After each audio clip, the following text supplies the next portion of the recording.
The breath came in ragged, burning bursts, each one a betrayal.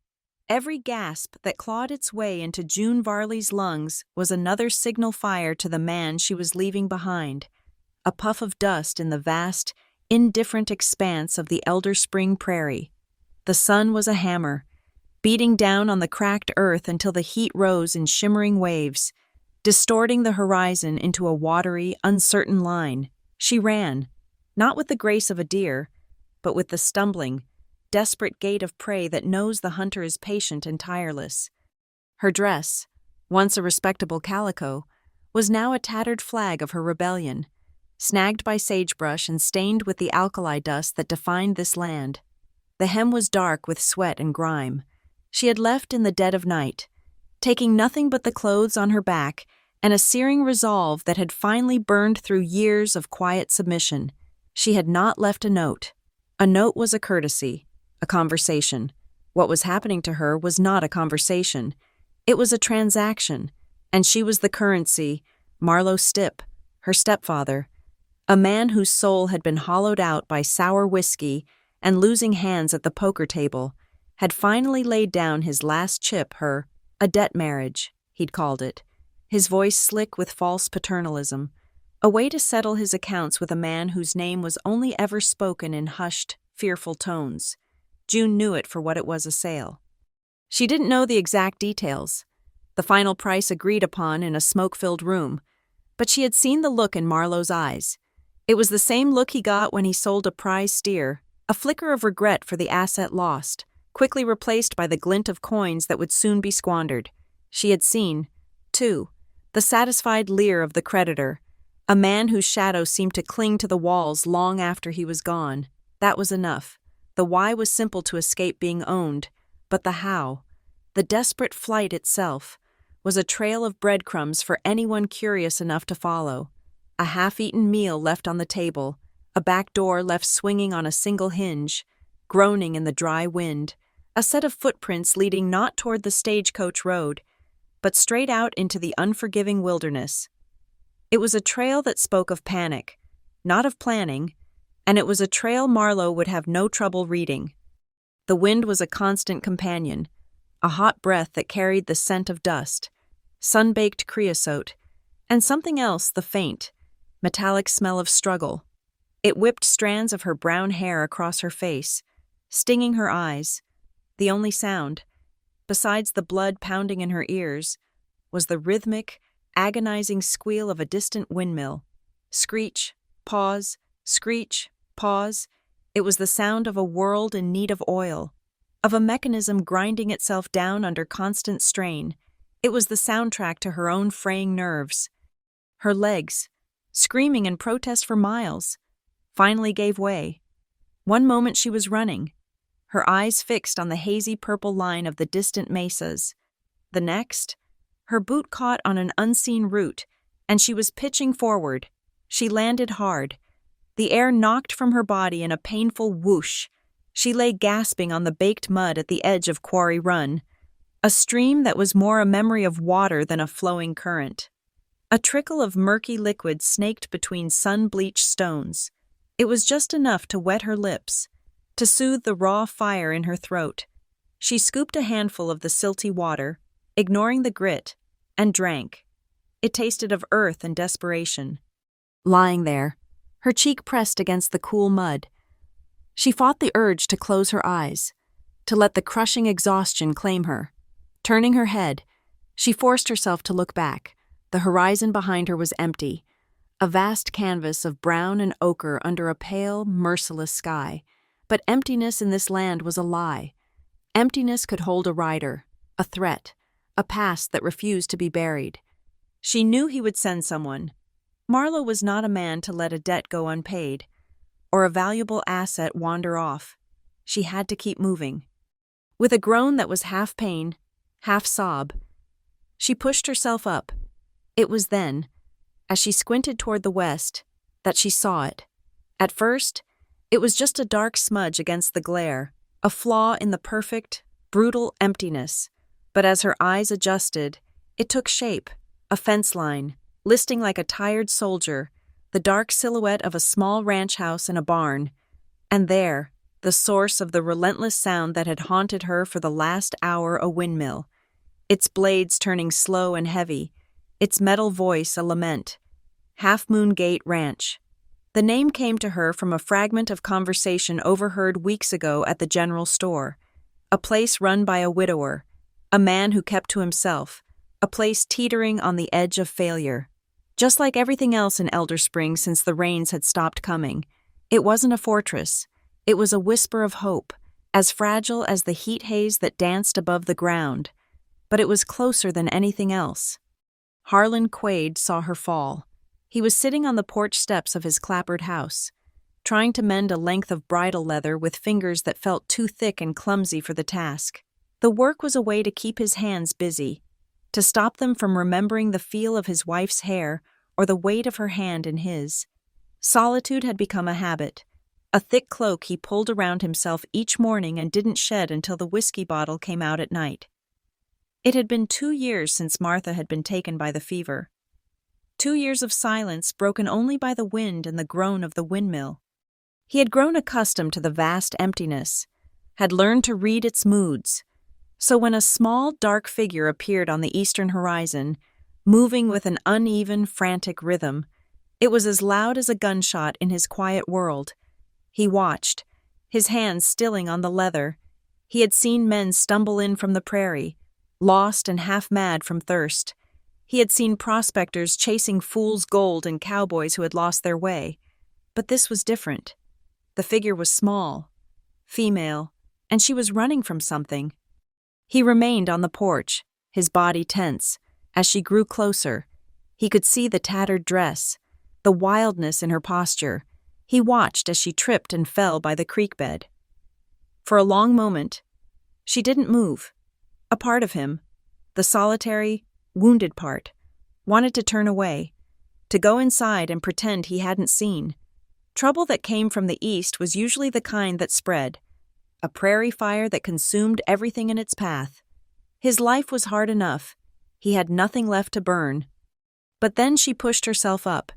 The effort was visible even from this distance, a sheer act of will that defied the landscape itself. And in that moment, the habit of solitude was broken by an older, deeper instinct. He had been a soldier once, a long time ago. He had been a husband. He knew what it was to protect. She made it to his gate, her hands gripping the weathered wood as if it were the rail of a ship in a storm. Then, her strength finally spent, she slid down, collapsing into a heap in the dust. Harlan moved. He set the bridle aside and walked down the steps, his long legs eating up the distance to the gate. He didn't run. In this country, running attracted attention. He moved with a calm, deliberate purpose. As he drew closer, he could hear her breathing, a series of shallow, hitching sobs. Her face was turned away from him, buried in her arms. He didn't speak. Words were useless now. He unlatched the gate, its creak as loud as a scream in the stillness. He knelt beside her, his shadow falling over her. She flinched, curling into herself, a wounded animal expecting a blow. "Easy now," he said, his voice low and rough from disuse. Gently, he shrugged out of his long duster, the canvas worn soft with age and smelling of dust, leather, and faint wood smoke, with a careful, almost formal gesture. He draped it over her trembling shoulders. It was a gesture of decency, a shield to grant her a measure of privacy in her moment of utter vulnerability. He didn't try to lift her, didn't ask her name or what had happened. Those questions could wait. Survival came first, rest came second. The truth, he knew, always came last, and usually brought more trouble with it. He remained kneeling for a moment, a silent guardian, giving her time to register that he was not a threat. It was then that he looked back toward the east, his eyes scanning the horizon she had just crossed, and he saw it, far in the distance, a flicker of movement. It resolved itself into the dark shape of a horse and rider, a lone silhouette suspended in the shimmering curtain of heat. The rider wasn't moving fast, just a steady, patient pace, the pace of a man who knows his quarry is exhausted and has nowhere left to run. Harlan's jaw tightened, The trouble he had feared was no longer a possibility. It was a speck on the horizon, drawing closer with every turn of his own windmill. He had just invited it onto his land. "Come on," he said, his voice still quiet, but with a new edge of urgency. "Let's get you inside." He helped her to her feet. She was light, almost frail, and leaned on him heavily as he guided her toward the house. She kept her head down, the wide collar of his coat hiding her face. The kitchen was the heart of the small house, plain and functional. A cast-iron stove stood against one wall, a scarred wooden table and 2 chairs in the center. A kettle was already on the stove, beginning to hiss softly as the water inside warmed. The air was cool and smelled of coffee and old wood. It was a space built for one, but it felt, for the first time in a long time, less empty. He settled her into one of the chairs and moved to the stove. He poured warm water from the kettle into a tin cup, the steam rising in a small, white cloud. He placed it on the table in front of her. Her hands reached for it, fingers trembling so badly that the cup rattled against the wood. She wrapped both hands around it, as if for warmth. Though the day was scorching hot, she still hadn't looked at him. She stared into the cup as if the answers to all her questions were swirling in the cloudy water. Harlan stood by the window, his back to her, watching the lone rider grow imperceptibly larger. He wasn't a lawman. He didn't ride like one. He rode like a tracker, like a man paid for a result, no matter how it was achieved. Harlan felt the familiar weight of a decision settling on his shoulders. He could send her away, point her toward the next town, and let the rider have her. It would be the smart thing to do. It would keep his fragile peace intact. He heard her take a shaky sip of water. The small sound anchored him. He turned from the window. She had finally lifted her head. Her face was streaked with dirt and tears. Her lips cracked, but her eyes, a startlingly clear shade of blue, met his. They were filled with fear, but beneath it was a core of hard, defiant strength. It was the look of a person who had been pushed to the very edge and had decided to push back. She spoke, her voice a hoarse whisper, but the words were clear and sharp. "I don't belong to him," she said, her grip tightening on the tin cup. "I just want to live." Harlan held her gaze. He saw the whole story in that one sentence, a story of possession, of desperation, of a fight for the most basic human right. He thought of the rider, the encroaching threat. He thought of his quiet, lonely life, and he made his choice. He walked back to the table and leaned his hands on it, his presence solid and reassuring. "Here," he said, his voice even and calm, a rock in the turbulent current of her fear. "You belong to yourself. The rest can wait." The silence in the kitchen was as thick and heavy as the heat outside. It was broken only by the sound of June Varley sipping the water, a small, scraping noise of tin against the table as she set the cup down. Her hands, though still trembling, were her own. "June," she said, her voice stronger than the whisper she'd used before. "My name is June Varley."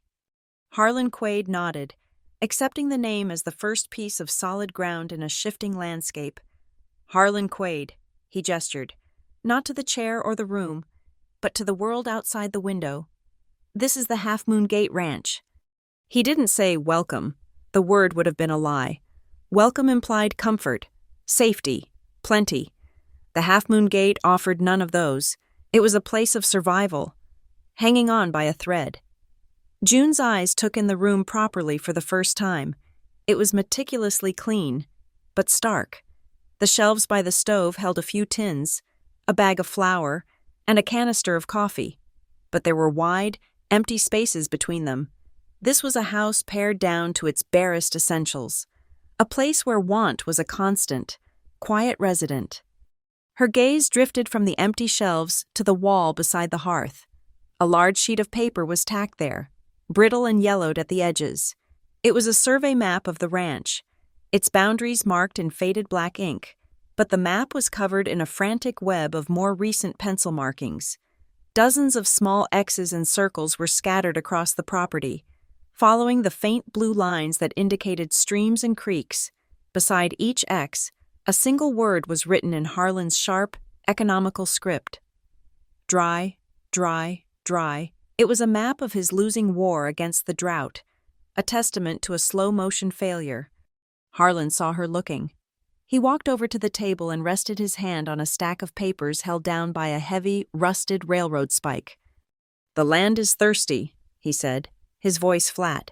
He didn't need to elaborate. The map and the groaning windmill outside said it all. He tapped the top paper, a formal-looking document from the county bank. "And the bank is patient, for a time." June could read the header from where she sat. "Past due. Silas Ketter, down in Sparrow's Bluff.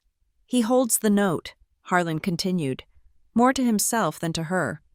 "He holds notes on half the valley." He looked back out the window, his eyes narrowing. "It's a strange thing. The drier it gets, the harder men like Ketter squeeze, and the more men like Bastian Pike seem to prosper." The name hung in the air, unfamiliar to June but spoken with a weight that suggested it mattered. "Pike?" she asked. "Land broker," Harlan said, the word tasting like ash in his mouth. "He's been buying up homesteads from here to the mesa. Men who've gone broke, men scared off by the drought. He uses the law like a club, finding loopholes in titles, pressing claims on water rights that haven't mattered in 20 years. He ran a hand through his hair. "It just seems convenient. How many folks have had their wells go dry, only to find Bastian Pike at their door the next day with a lowball offer?" He was connecting dots that June couldn't see, painting a picture of a different kind of hunter, one who didn't use a gun, but paper and ink. A sound cut through the heavy air. It was not the wind, nor the house settling. It was the sharp, distinct squeak of stressed leather, followed by the soft thud of a boot heel on hard-packed earth. Someone was outside, near the porch. June's breath hitched. Her heart hammered against her ribs. A frantic bird in a small cage, but she did not cower. The terror that had propelled her across the prairie had burned away, leaving something harder in its place. She straightened her back, her knuckles going white on the tin cup, and faced the door. Harlan had heard it too. His entire body went still. He didn't move toward the window. He moved past her, his own boots silent on the wooden floorboards, toward the wall by the front door. An old rifle, a Springfield, rested on two thick wooden pegs. It was dark with oil and age, its metal worn smooth in places from use. It was not a weapon of intimidation. It was a tool, as familiar and necessary as a shovel or an axe. Harlan took it down. His hands were practiced, moving with an economy that was almost graceful. He didn't check the load. He already knew. He simply held it, the weight of it seeming to settle him. June watched, expecting him to swing the door open, to issue a challenge. Instead, he did something that surprised her. He held the rifle for a long, quiet moment, then deliberately, calmly, hung it back on the pegs. It was a statement, louder than any shout. He was not a man who would meet a visitor with a weapon in his hand, but the rifle was there, within arm's reach of the door. The boundary was set.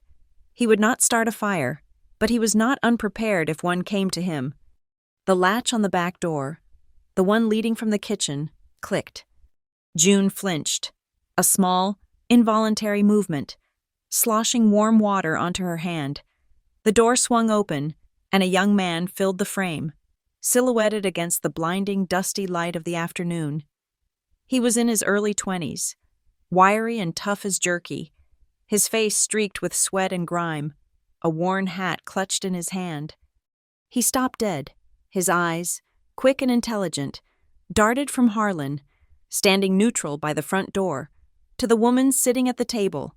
He took in the scene in a single, sweeping glance: the tattered dress, the exhaustion, the fear, and the unmistakable sight of Harlan Quade's own duster draped around her shoulders.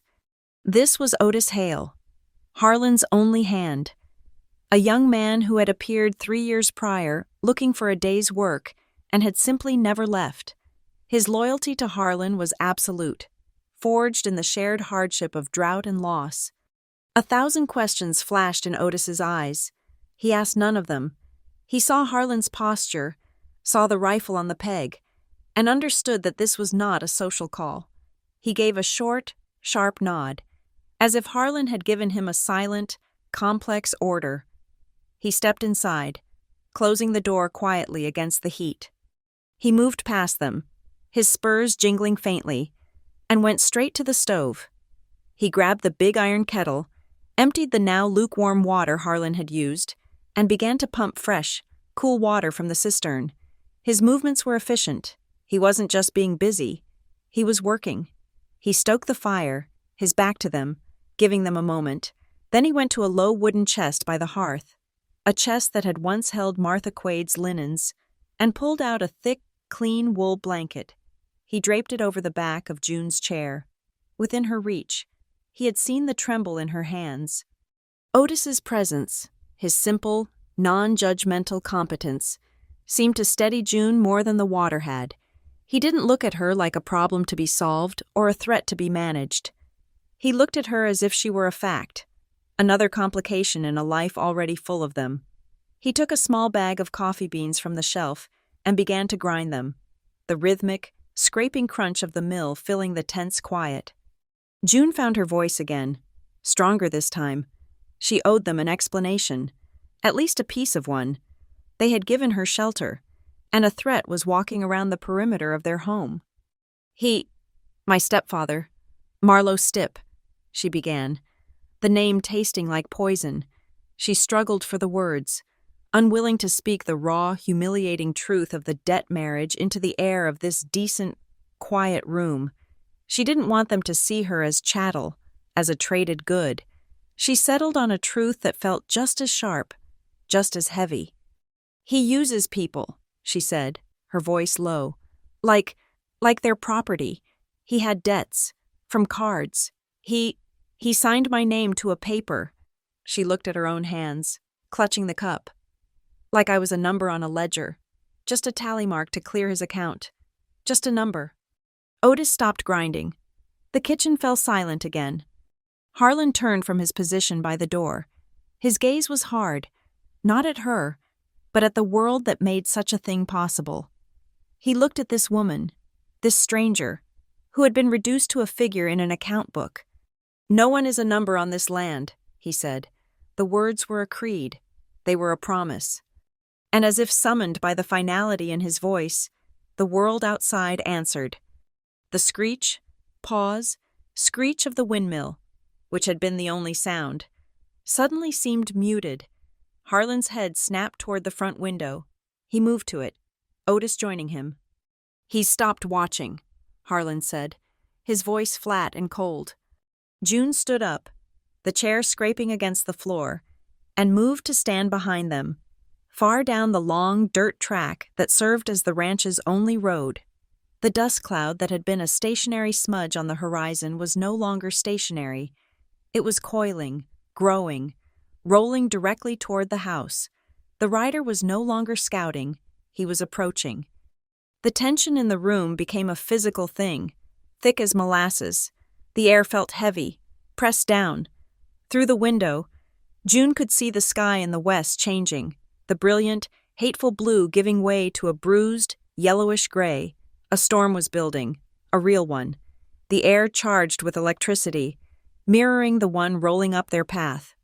And then, cutting through the rising wind, a sound that was sharper and clearer than any thunder. Clang. It was the small iron bell Harlan had tied to the outer gate.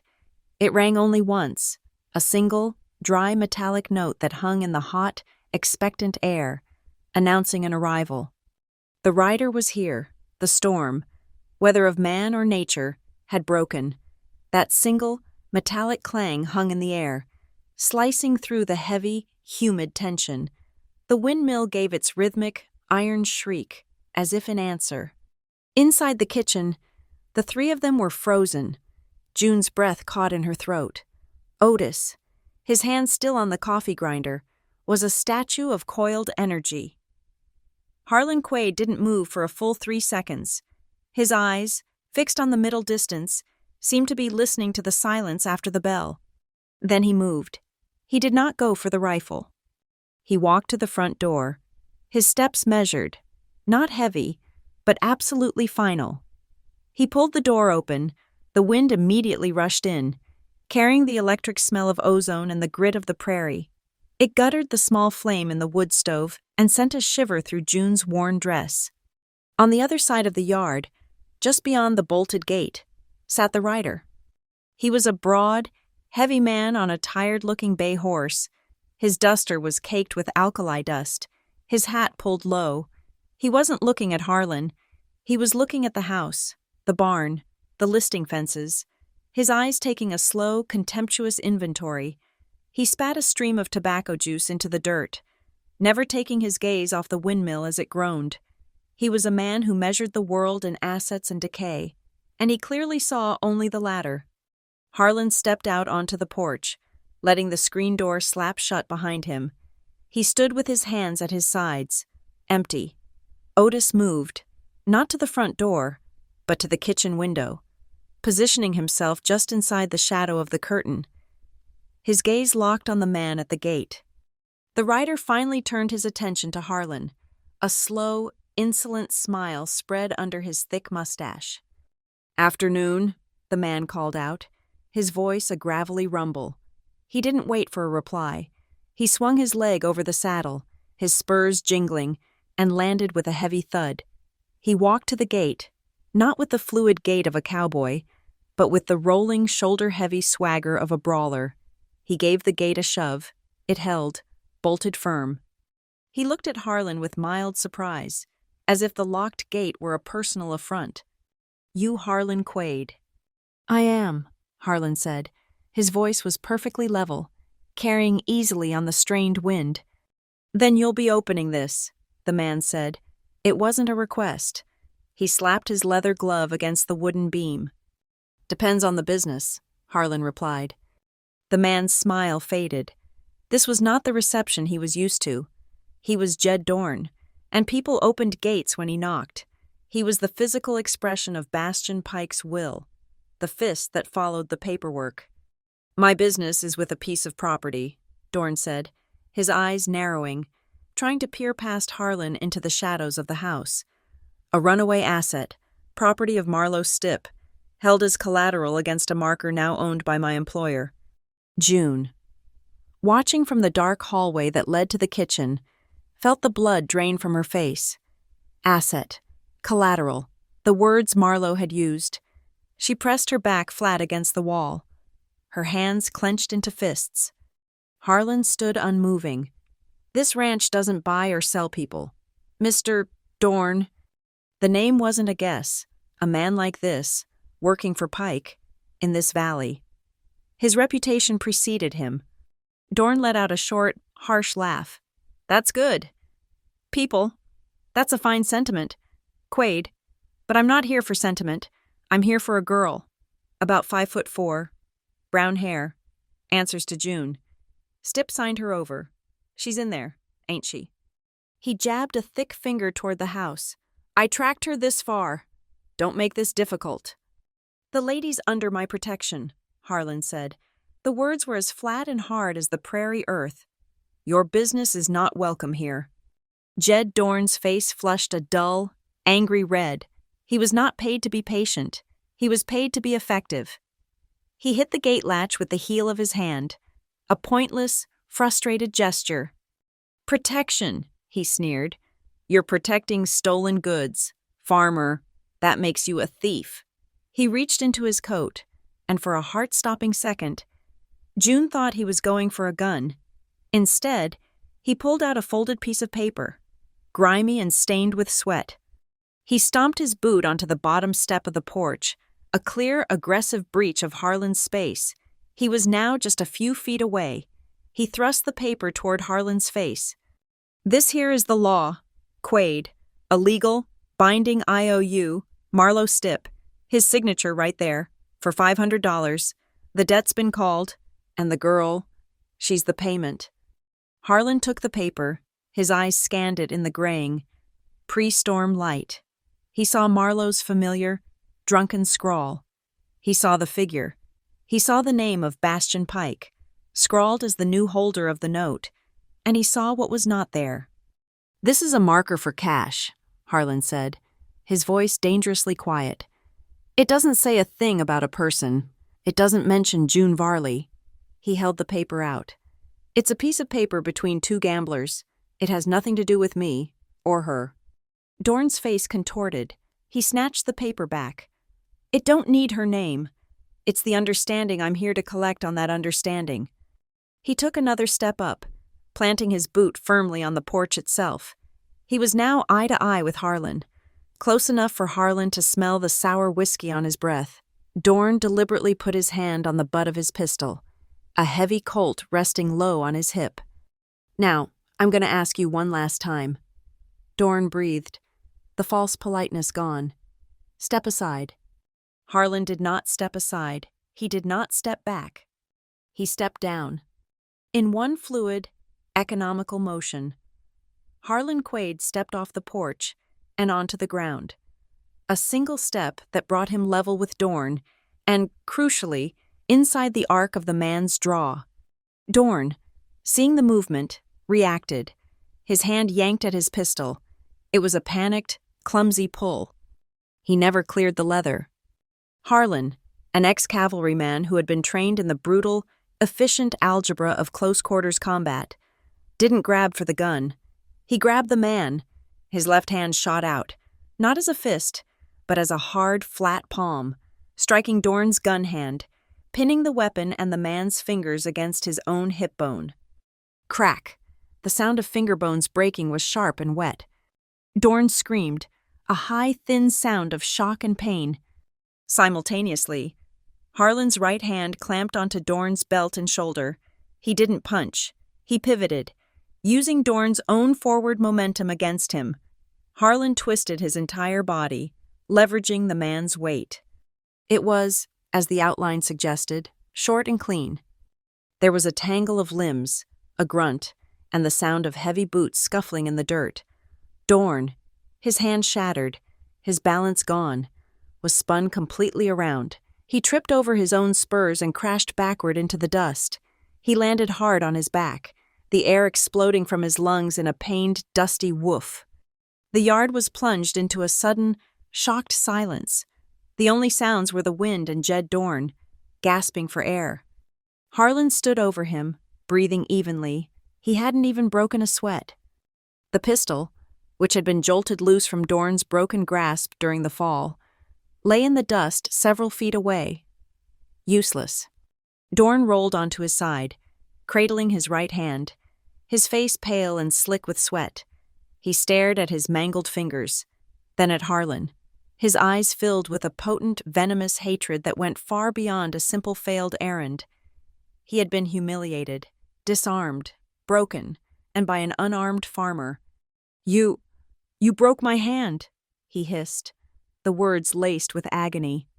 "You came onto my porch," Harlan replied, his voice still level. "You put your hand on your weapon. You were a threat." Otis chose that moment to step out onto the porch. He held his own Winchester rifle now, held loosely at his side, but the implication was clear. The ranch was no longer a one-man operation. Dorn saw the rifle. He saw Harlan, who hadn't moved. He saw the impassive, unforgiving faces. The physical fight was over, and he had lost it completely. With a groan, he staggered to his feet, kicking up dust. He backed away, his good hand raised as if to ward them off. "This ain't over. Quaid," he gurgled, spitting dust and fury. "You think you're smart? You're a dead man. You just assaulted me. I'll be back, and I won't be back alone. I'll be back with the law." He pointed with his left hand, a shaking, accusatory gesture. "We'll see how tough you are when Judge Bell and a federal warrant are at that gate. Bastion Pike owns the law in this valley. He'll have this ranch, and he'll have the girl you just signed your own eviction notice." He scrambled to his horse, fumbling with the reins with his one good hand. He hauled his heavy body into the saddle, his face a mask of pain and humiliation. He wheeled the horse so violently that the animal reared, then dug in his spurs and galloped away, a retreating cloud of rage, leaving the gate swinging wide open. The yard was quiet again, but the air felt fouler, more charged than before. The victory was hollow. June finally let out the breath she'd been holding.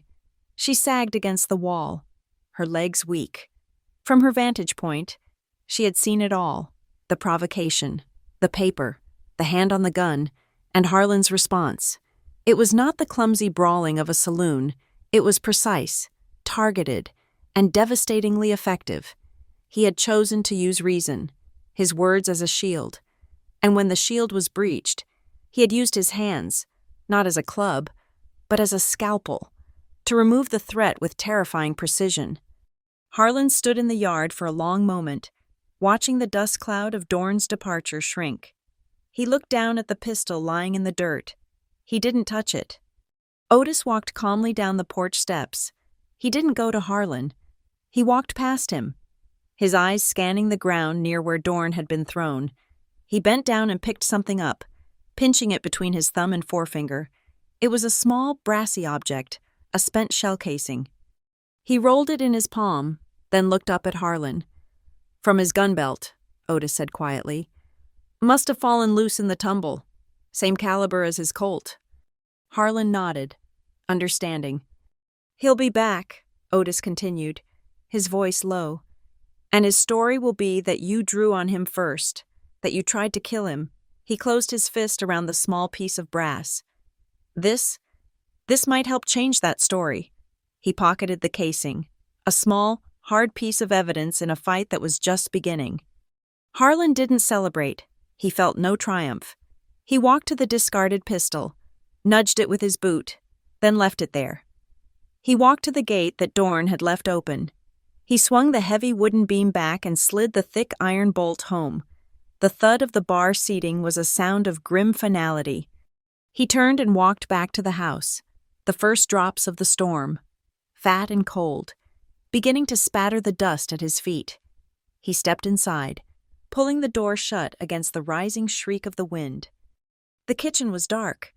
Otis was already at the stove, adding wood to the fire, the sudden cold of the storm front demanding it. June was standing by the table, her hands flat on the wood. She was trembling, but her eyes were clear. Harlan went to the cistern pump. The rhythmic creak of the handle was the only sound. He filled the same tin cup with fresh, cool water and handed it to her. She took it, their fingers brushed. His hand was calloused and steady. "He'll be back," she whispered, stating the obvious. "He will," Harlan agreed. They stood in the gathering dark, the three of them, a tiny island in the vast, hostile prairie. The immediate danger had passed, but the real one, the one with papers and judges, and the full weight of Bastion Pike's greed was now fully awake. The question hung in the air, unspoken, heavier than the bruised, yellow-black clouds that were about to burst. Whose law would come knocking first? The storm broke in the night, a violent, percussive deluge that scoured the air clean and turned the dust to a thick, clinging mud. It was a baptism by fury, by dawn. The clouds had shattered, and the sky was a fragile, bruised blue. The rising sun struck the high peaks of the Sable Mesa, and the wet rock ignited, spilling gold and rose-colored light down into the valley, making every bead of lingering water on the sagebrush glitter like a diamond. The world felt scrubbed raw, new, and quiet. The only sound was the steady drip, drip, drip of water from the eaves of the small ranch house. Harlan was already up, a mug of steaming black coffee in his hand. Standing by the window, the coffee was weak, more brown water than bean, but it was hot. He had slept in his chair by the door, the rifle leaning against the wall beside him. June emerged from the small, curtained-off alcove that had been Martha's sewing room. She had not slept, but she had rested. The roar of the storm, a strangely comforting blanket that had muffled the sound of her own fear. She had washed her face at the pump, her skin stinging from the harsh lye soap. Harlan turned. He didn't say good morning. He simply handed her a second mug of the same weak coffee. She took it, the warmth seeping into her cold hands. On the table sat a pan of cornbread, dense and heavy, still warm from the wood stove. They ate in silence.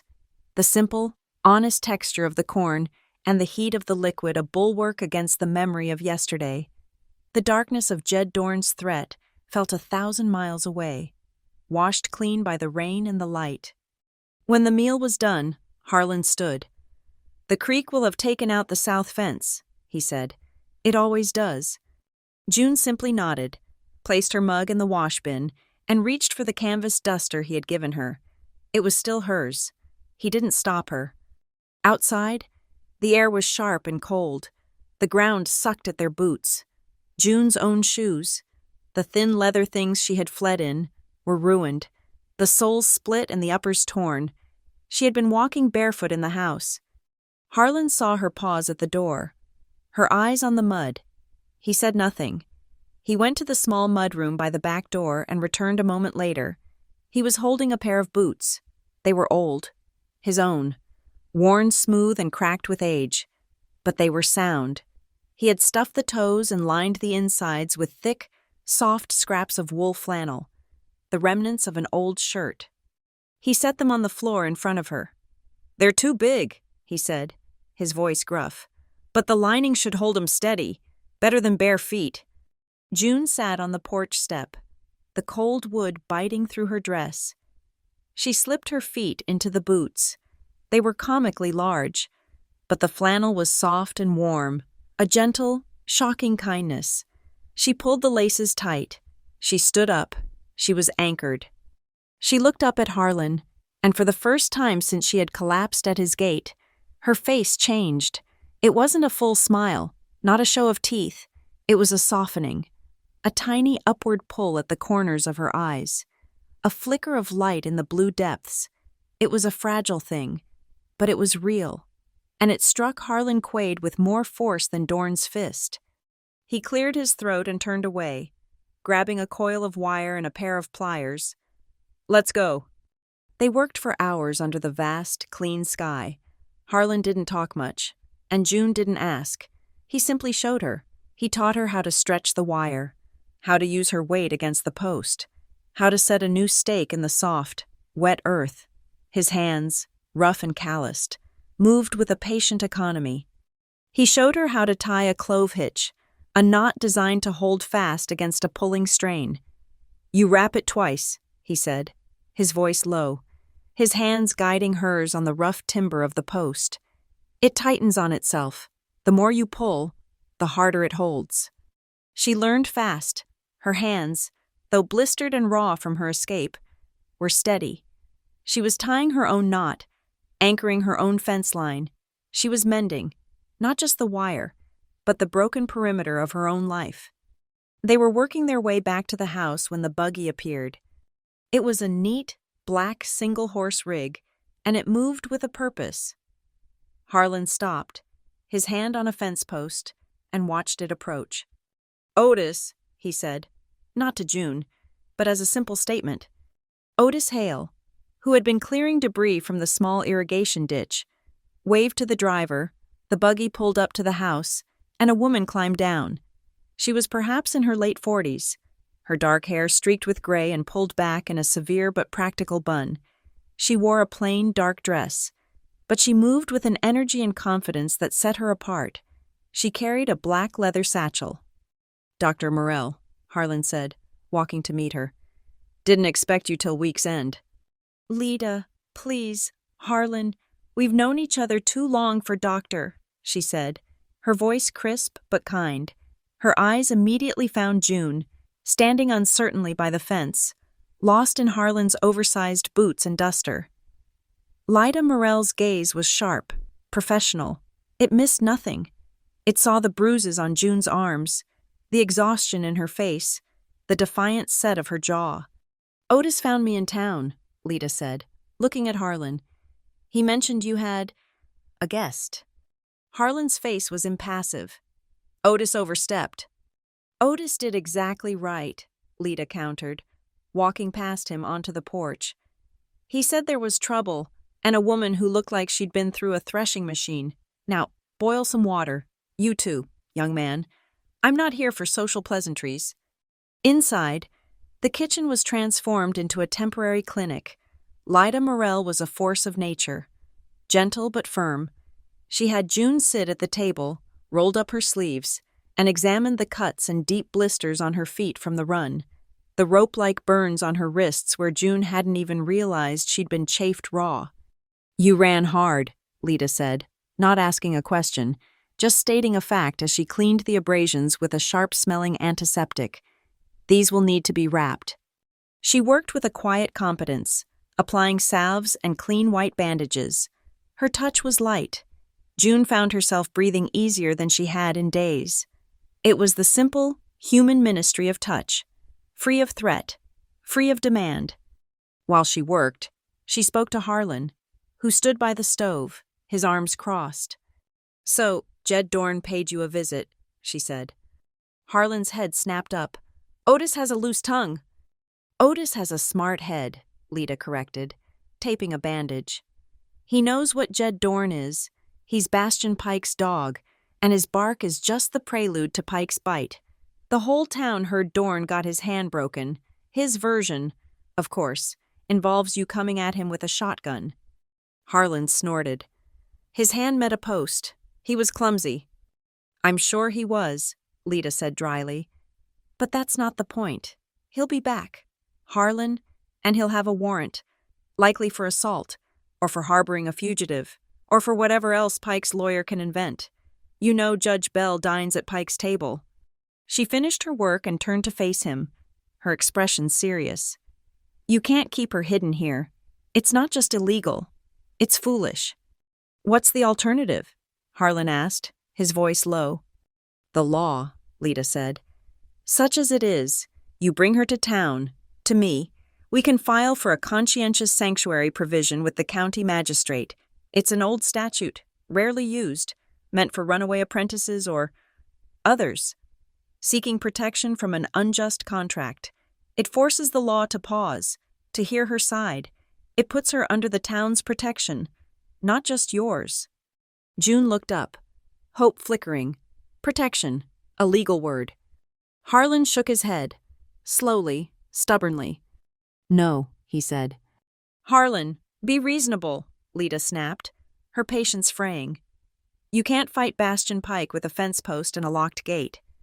"You're asking me to take her from one cage and put her in another," Harlan said, his voice quiet but unyielding. "You're asking me to put her in a room in town, to be stared at, whispered about, and protected by the very men who are in Pike's pocket. She'll be a prisoner, just one with a different warden. Here, she's free. Here, she's home." The word hung in the air, surprising all of them, most of all Harlan. "When the time is right," he continued, his voice softer, "I'll bring her into the light, but not like this, not as a fugitive begging for scraps from their table. I'll bring her in when I have something more than just her word against their money." Lida Morrill stared at him for a long time. She saw the iron in his spine, the unbending resolve of a good man who had made a stand.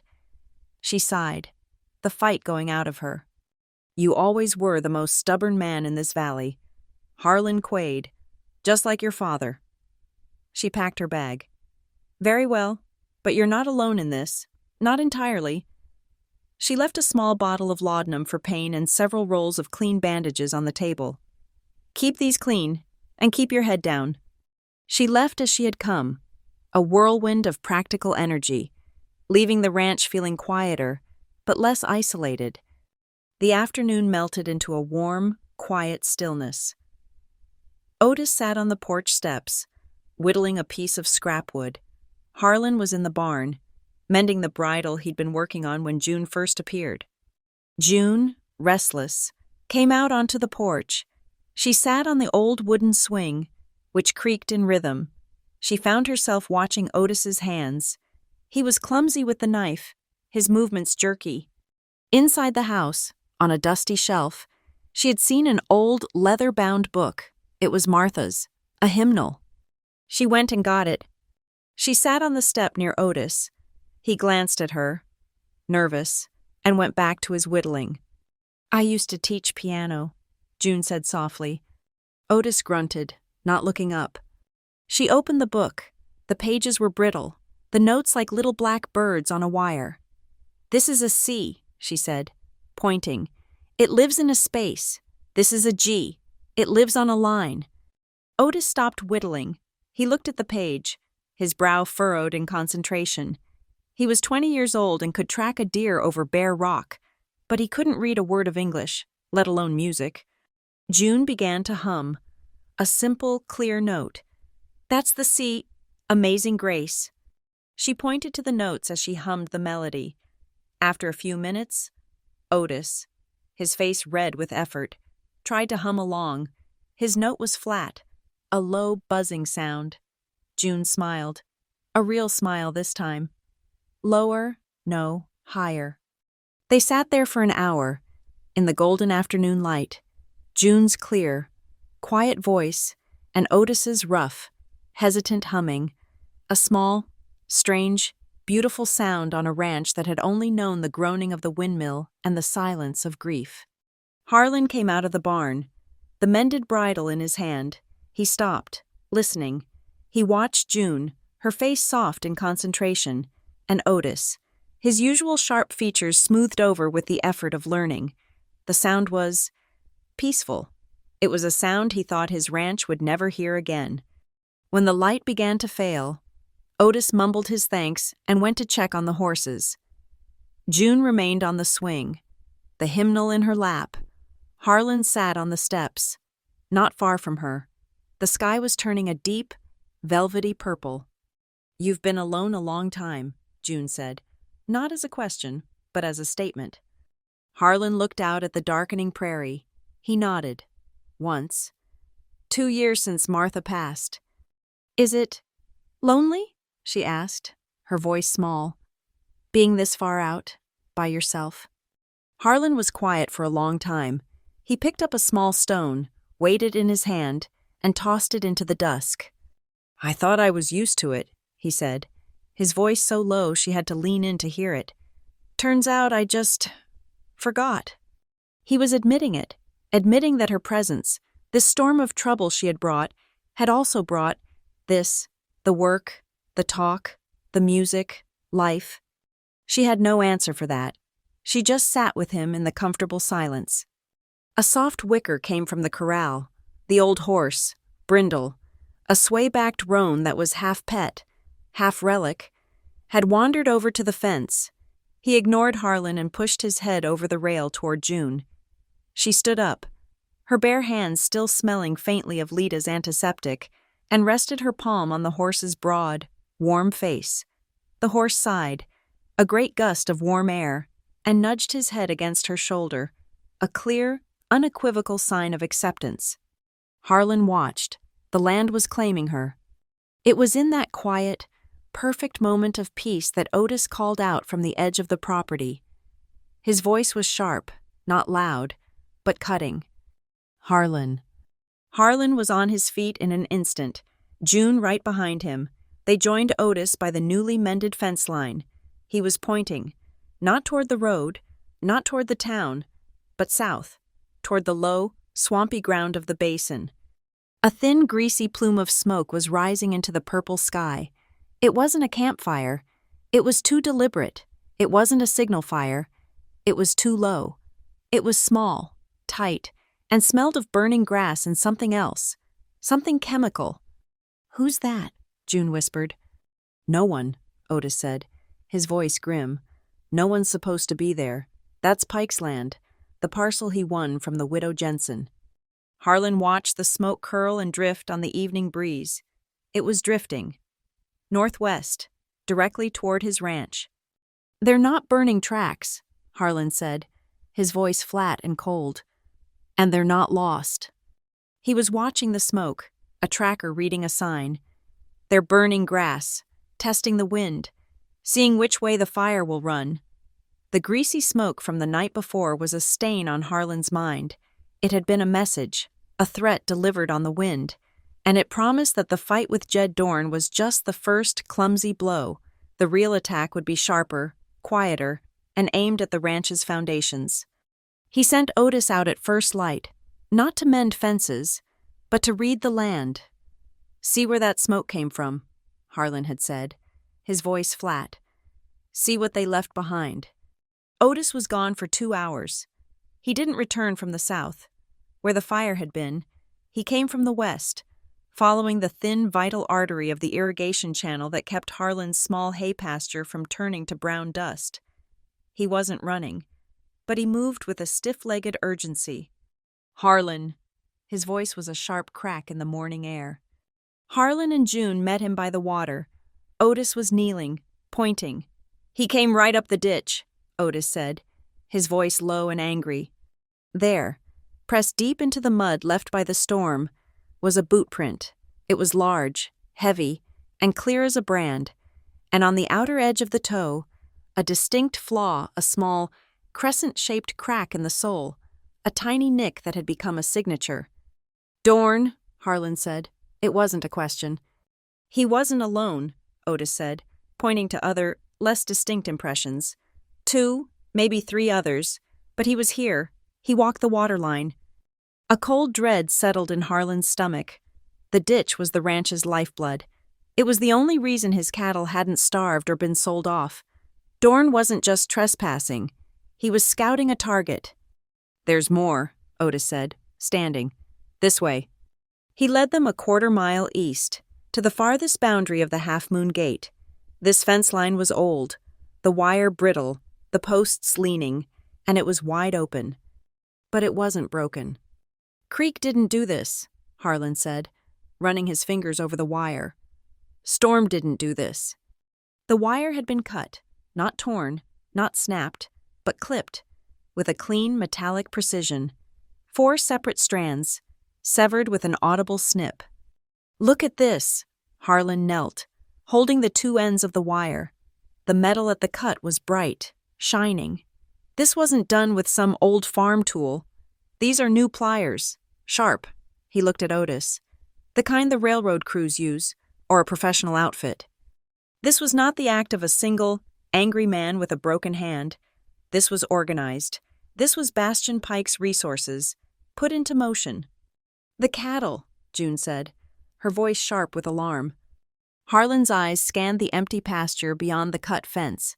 The land there was a mix of sage and dry grass, technically unclaimed county land, but everyone knew it was the parcel Bastion Pike had his eye on. "They've been pushed through," Harlan said, pointing to the churned-up mud. "At least a dozen head." "He's setting you up," Otis spat. "He'll have the magistrate out here by noon, serving you with a writ. Straying and destruction of property. He'll fine you. Harlan, fine you with money he knows you don't have." "And when I can't pay the fine," Harlan finished, his voice a low growl, "he'll put a lien on the ranch, right alongside the bank." It was a classic Pike maneuver, a legal strangulation, masked as simple county business. "We have to get them back," Harlan said, his face a mask of grim resolve. The rest of the morning was a brutal, slogging misery. The 3 of them, Harlan and Otis on horseback, June on the old mule. Brindle worked to round up the scattered cattle. The ground was slick, the animals were spooked, and every minute they spent chasing their own livestock was a minute they weren't preparing for the next attack. By the time the last steer was hazed back into the pasture and the fence was temporarily patched with old wire, the sun was high and hot. They were exhausted, covered in mud, and simmering with a frustrated, impotent anger. They had just put out a small fire, knowing a larger one was being set. They were cleaning the mud from their boots when Dr. Lita Morell's buggy rattled into the yard. She wasn't carrying her black medical bag. She was carrying a rolled-up sheet of paper. "Lida," Harlan said, his weariness evident. "If you're here to check on June, she's fine. If you're here to tell me I'm stubborn, I know. I'm here as a messenger." "Harlan," she said, her face grim. She unrolled the paper. It was a broadsheet, printed with thick black ink, an auction notice. "Bastion Pike is hosting a county land auction this Sunday," she said, tapping the date. "He's auctioning off the parcel adjacent to yours, the one your cattle were just straying on." "He doesn't own that land to sell," Otis said, stepping forward. "That's county land." "It is," Lita agreed, "but he's not selling it. He's brokering the sale, on behalf of the county. to settle outstanding tax debts. He's using the drought as an excuse to declare half the homesteads in the valley insolvent and seize them. Harlan's eyes scanned the notice. He can't do that. That land has no water. It's worthless. It's not worthless if it includes your water, Lita said, her voice dropping. He's filed a new survey map with the county court. It's tacked up right on the magistrate's door. I saw it myself. A new map, Harlan said, his blood running cold. A correction, he's calling it, Lita said with disgust. Citing some clerical error from the original 1850 survey, it's a lie, Harlan, but it's a legal one, this new map. It moves your entire eastern boundary line. It pushes the Half Moon Gate back. It claims the spring that feeds Quarry Run isn't yours. It claims it's on the parcel he's auctioning Sunday. The air left the yard. The groaning windmill was the only sound. The spring was everything. It wasn't just Harlan's water. It was the only water. The irrigation ditch Otis had found the tracks in, it came from that spring. Without it, the Half Moon Gate was just 300 acres of baked, cracked dirt. It would be worthless in a month. He's stealing my water, Harlan whispered, the realization settling on him like a shroud. He cuts the fence, gets me fined for straying. Then he auctions my water to himself, and I'm bled dry. He wins without ever firing a shot. This is the law Jed Dorn promised to bring, June said, her voice shaking with rage. It's a piece of paper. It's a legal piece of paper, Lita countered. And Judge Bell will stamp it approved before the ink is dry. You can't fight this with your hands. Harlan. Then how? Harlan's voice was raw. How do I fight a map? With an older map, Lita said, her eyes intense. And with older law, before the county was formed, before these new surveys, there were the original homestead rights, prior appropriation. The first man to put water to beneficial use owns the rights to it, forever. Your father dug that spring. Harlan, he built that ditch. That's your water by traditional right, but you have to prove it. Prove it how? The original transept records, the territorial survey from before we were even a state, they're in the county records office, in the courthouse. If you can find the original survey, the one your father filed, it will show the spring on your land. It supersedes Pike's new map. It's your only chance. Harlan looked defeated. The courthouse Pike's office is in the courthouse. Silas Ketter, the banker, is the county registrar. They're one and the same. They'll never let me near those records. They've probably already been lost. A heavy, defeated silence fell over them. Lita had given them a key, but the lock was guarded by the very men they were fighting. It was June who broke the silence. She had been standing still, her mind racing, connecting pieces, Marlowe, Pike, debts, maps. The courthouse isn't the only place he keeps his records, she said, her voice quiet but electric. Harlan and Lita turned to her.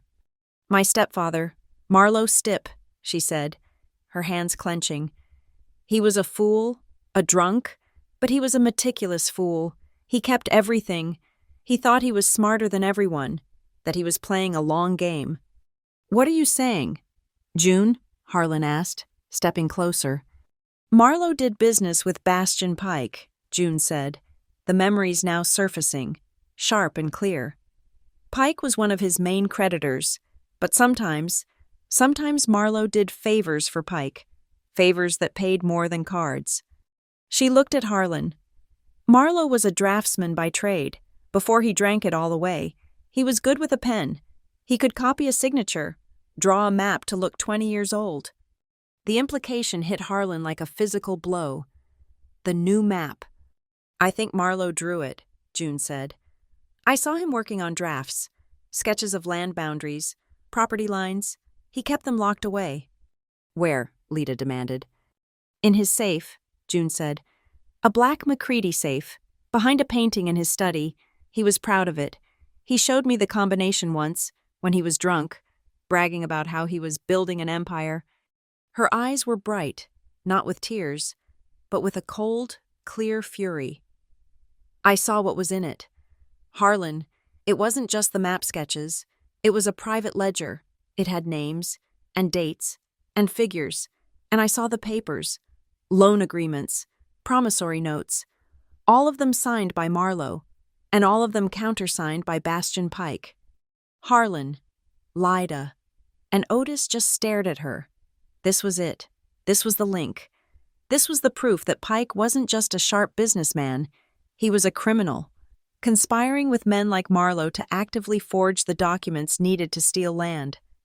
"If we could get that ledger," Lyda whispered, her mind racing. "If we could get those papers, it wouldn't just save your ranch. Harlan, it would expose Pike for the fraud he is. It would be enough to get a U.S. Marshal involved. It would break him." "But it's in his house," Otis said. The practical objection. "Marlowe's house, and he's probably long gone, or Dorn is. It's impossible." "No," June said. "Marlowe lost that house. He lost it to Pike, in a card game, 2 months ago. It was one of his last markers. Bastian Pike owns the house now. He uses it as his town office, his respectable place of business, separate from the courthouse." "So the safe is in Pike's office," Harlan said, the pieces clicking into place. "And," June added, her mind sharp, "Marlowe was too arrogant to clear it out. He was convinced he'd win the house back. I'd bet my life that safe, and everything in it, is still right there." Lyda Morrill suddenly held up the auction flyer. "Harlan, look, this auction, it's not just an auction, it's a civic fundraiser, a celebration of progress." "A ball," June read over her shoulder. "He's hosting a fundraising ball in town, on Sunday, the same day as the auction." "At the hotel," Lyda said, "which is right across the street from Marlowe's old house, his office." The plan bloomed in the air, audacious and terrifying. "He'll be at the party," Otis said, his eyes wide. "He'll be at the hotel, making speeches, shaking hands, and his office will be empty." "Not empty," Harlan said, his practical mind seeing the flaws. "He'll have guards, men like Dorn, or worse." "He won't have his best men inside," June argued. "He'll have them outside, on the street, protecting the party, showing off. The office will be quiet. He'll have maybe 2 men watching the back." "A diversion," Otis said, a slow grin spreading across his face. "It's a party. Parties have music. People will be drinking. A little commotion in the back alley. No one would even notice." He looked at Harlan. "I can make a commotion. I've been practicing." He tapped his shirt pocket, where his harmonica rested. A new, dangerous energy crackled between the 3 of them. They moved inside, back to the kitchen, huddling around the table. This was no longer a place of defense. It was a war room. Harlan paced, his hands behind his back. He saw the logic, he saw the chance, but he also saw the risk. He stopped and looked at June. "It's a good plan," he said, his voice heavy. "But if you're caught, June, in his office, stealing, all this talk of conscientious sanctuary is gone. They'll brand you a thief, a common criminal. Dorn's story about me will be true. Their law, the one Pike owns, will spin around us like a whirlwind, and it won't stop until we're all crushed." His fear was not for himself. It was for her. He was offering her a way out with Lyda, a chance at safety. This plan was the opposite. June stood up and walked to the window. She looked out at the land, at the patched fence, at the windmill turning its slow, weary circle. She had been running for days, living in the shadow of men who saw her as a number, an asset, a thing to be traded. She turned back and met Harlan's worried gaze. Her own was clear, steady, and as hard as forged steel. "I am tired of being hunted," she said, her voice shaking, not with fear, but with a lifetime of suppressed rage. "I'm tired of running from their law. It's time to hunt." The night before the ride was a false calm, a leaden quiet. The sky, which had been washed clean by the storm, was once again smothered by a thick, high layer of clouds, trapping the day's meager warmth. The air felt heavy, pregnant with unspoken words and the cold. metallic smell of the approaching confrontation. Inside the small ranch house, the tension was a physical presence, a fourth resident at the table. Otis had turned in early, rolling himself in a blanket by the hearth, feigning a sleep that Harlan knew wouldn't come. He was giving them space. Harlan found himself in the barn, the place he always went when his thoughts were too loud. The familiar smells of hay, old leather, and horse were a balm, but they couldn't settle the tremor in his hands. He was checking the rigging on his bay, a task he had already completed twice. He pulled at the cinch, testing the leather, his knuckles brushing the worn wool. This plan was not his way. He was a man of fences, of open air and direct action. This was a plan of shadows, of keys, and of deception. It was June's plan, born of her history, and he was following her. The realization that he was placing his trust, his land, his very future in the hands of this woman he barely knew should have terrified him. Instead, it felt like the first solid ground he'd stood on in 2 years. The barn was lit by a single, low-burning lantern, casting deep, restless shadows in the corners. He heard the kitchen door squeak open and the soft, uneven scuff of her borrowed boots on the packed earth. June appeared in the wide doorway, a silhouette against the bruised purple of the twilight sky. She held a second kerosene lamp, its glass globe polished, the wick trimmed. "I thought you might need more light," she said. Her voice was soft, careful not to break the stillness.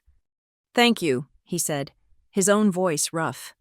She stepped inside, and the warm, yellow light pushed back the darkness, illuminating the motes of dust dancing in the air. The old horse, Brindle, nickered a soft welcome from his stall. June paused to murmur something to the horse, her hand stroking his broad, dark face. Harlan watched her.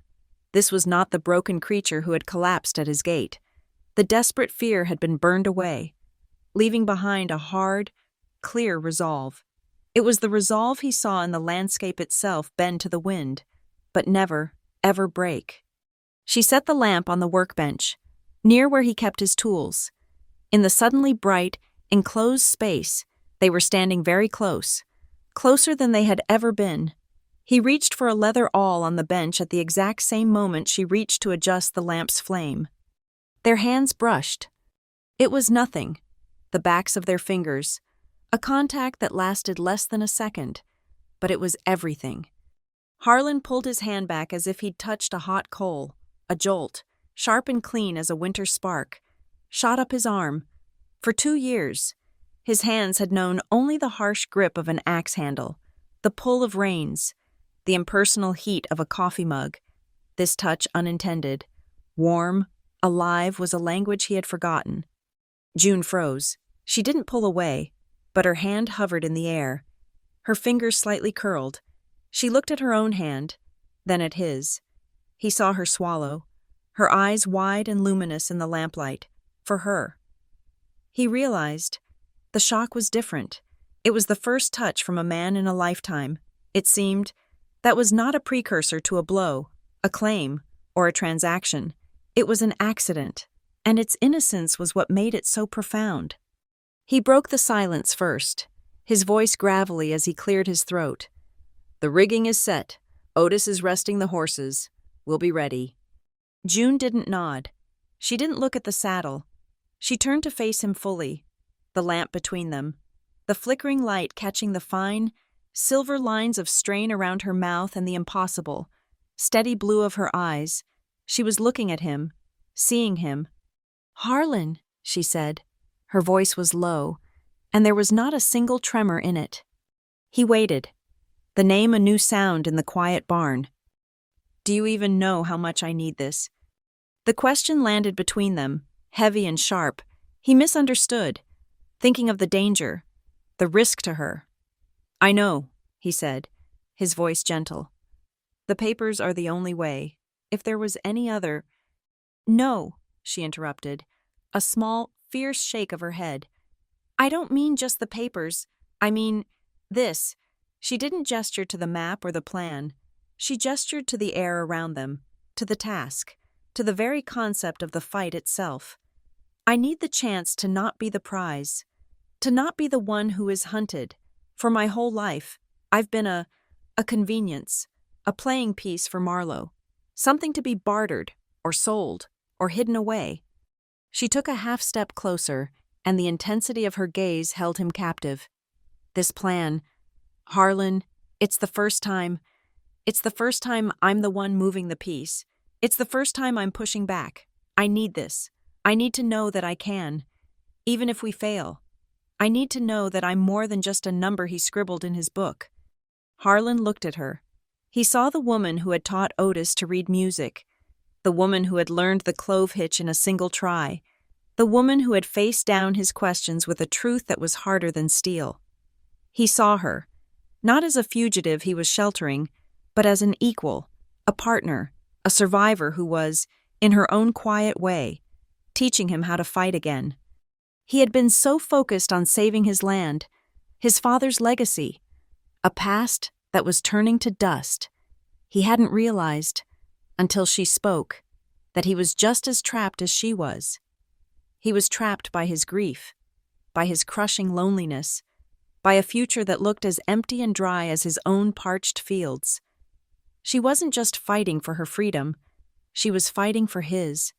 He let out a slow breath. The smell of the hay and the lamp oil mingled with a faint, clean scent of soap that clung to her. He was quiet for a long time. The windmill outside gave its low, metallic moan, a counterpoint to the sudden, thunderous beating of his own heart. "I know," he said, his voice so quiet it was almost lost in the space. He looked down at his own calloused, empty hands, and then back at her. "I know, because I need it too." He hadn't been aware of moving. She hadn't been aware of leaning in. The lamp on the bench threw their shadows, large and merging, against the rough-hewn wood of the stall, the small, adds distance between them, the one they had kept with polite words and shared work, evaporated. His hand, the one that had recoiled from her touch, now came up. It was trembling slightly. He didn't touch her face, not at first. He reached for her hair, his rough, chapped fingers impossibly gentle as he brushed back a stray strand from her temple. It was a question, not a claim. She answered by closing her eyes. He leaned down. She rose on her toes, just slightly, meeting him. Their first kiss was not a spark. It was a shelter. It was slow, and warm, and solid. It was the antithesis of every rushed, desperate, and selfish act that had defined her world. It held no demand, no desperation, no taking. It was simply certain. His lips were chapped from the wind, hers soft and hesitant. It was a promise, not of a future, not of forever, but of this, a promise that in this single, terrifying moment, they were not a widower and a runaway.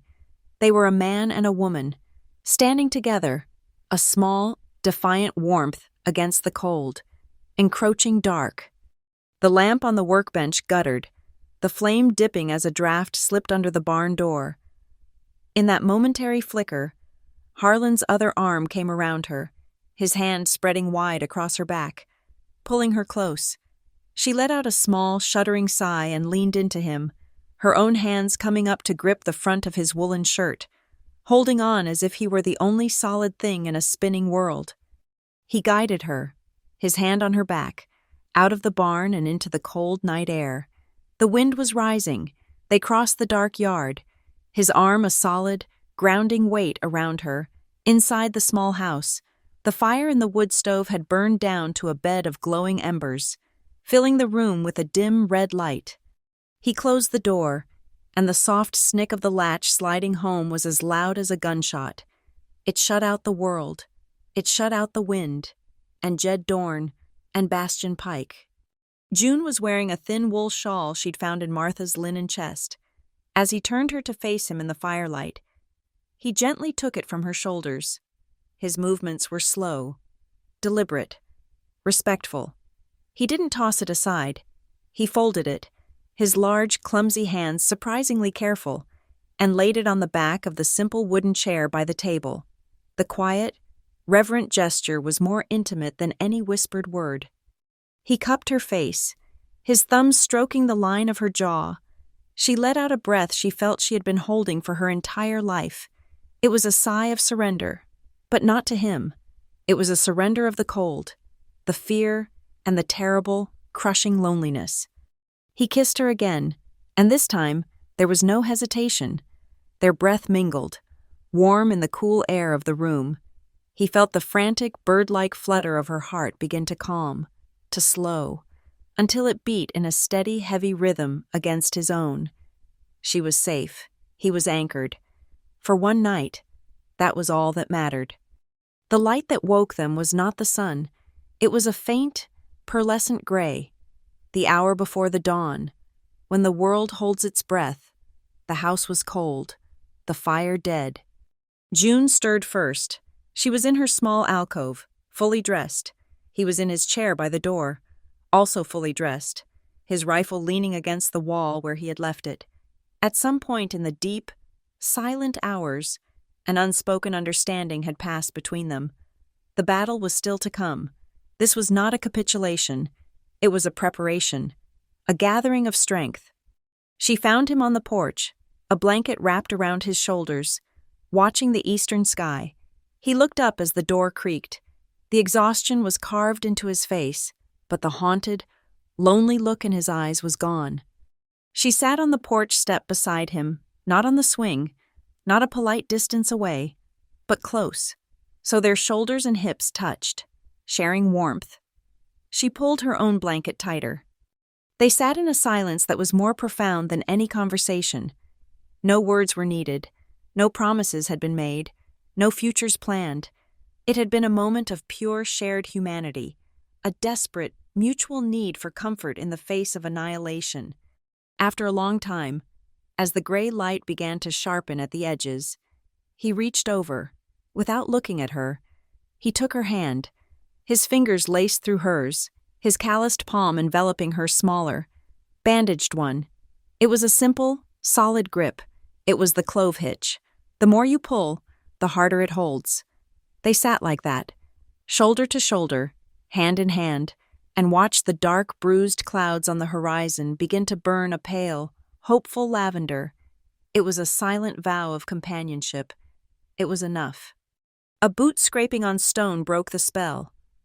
Otis emerged from the barn, his face set in a mask of profound, theatrical grumpiness. He was leading all three animals, saddled and ready.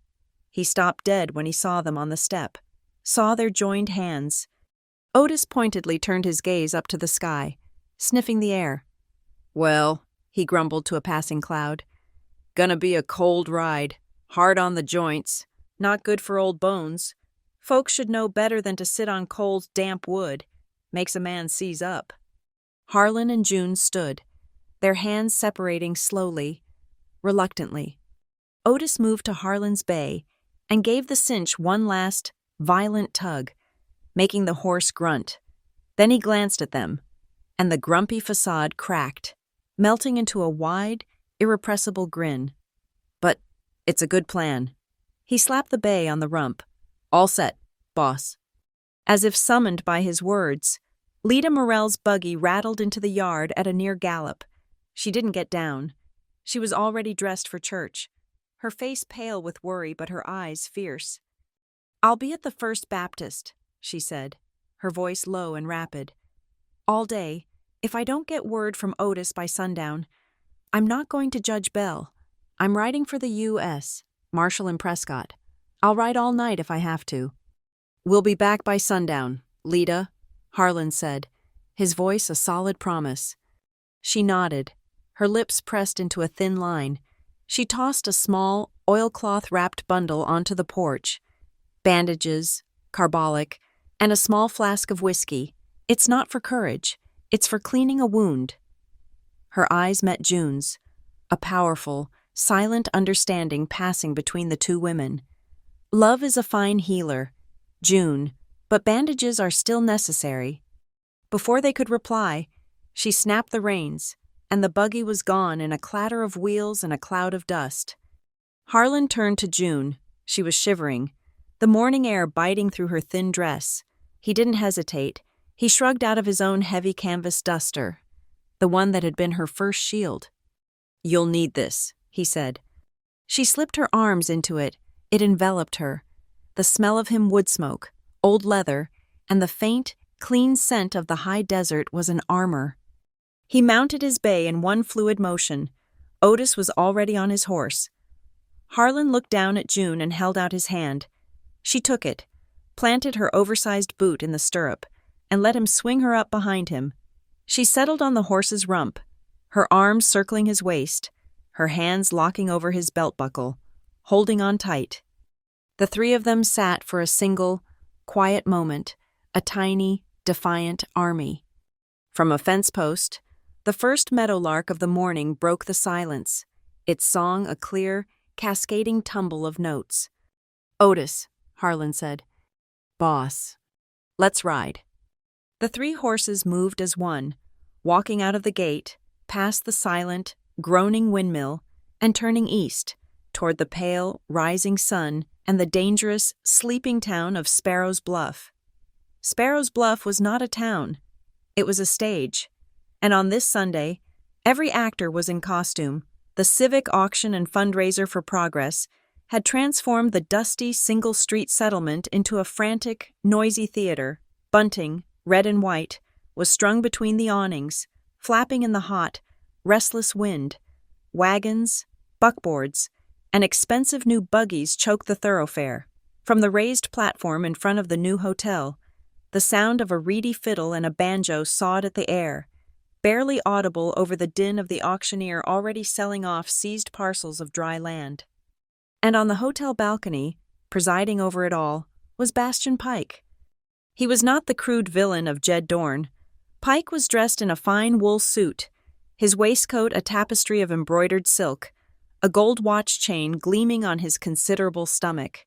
He held a glass of champagne, a tiny, effervescent bubble in his thick, pale hand. He was smiling, his voice a smooth, oiled baritone, projecting over the crowd. "And this isn't just an auction.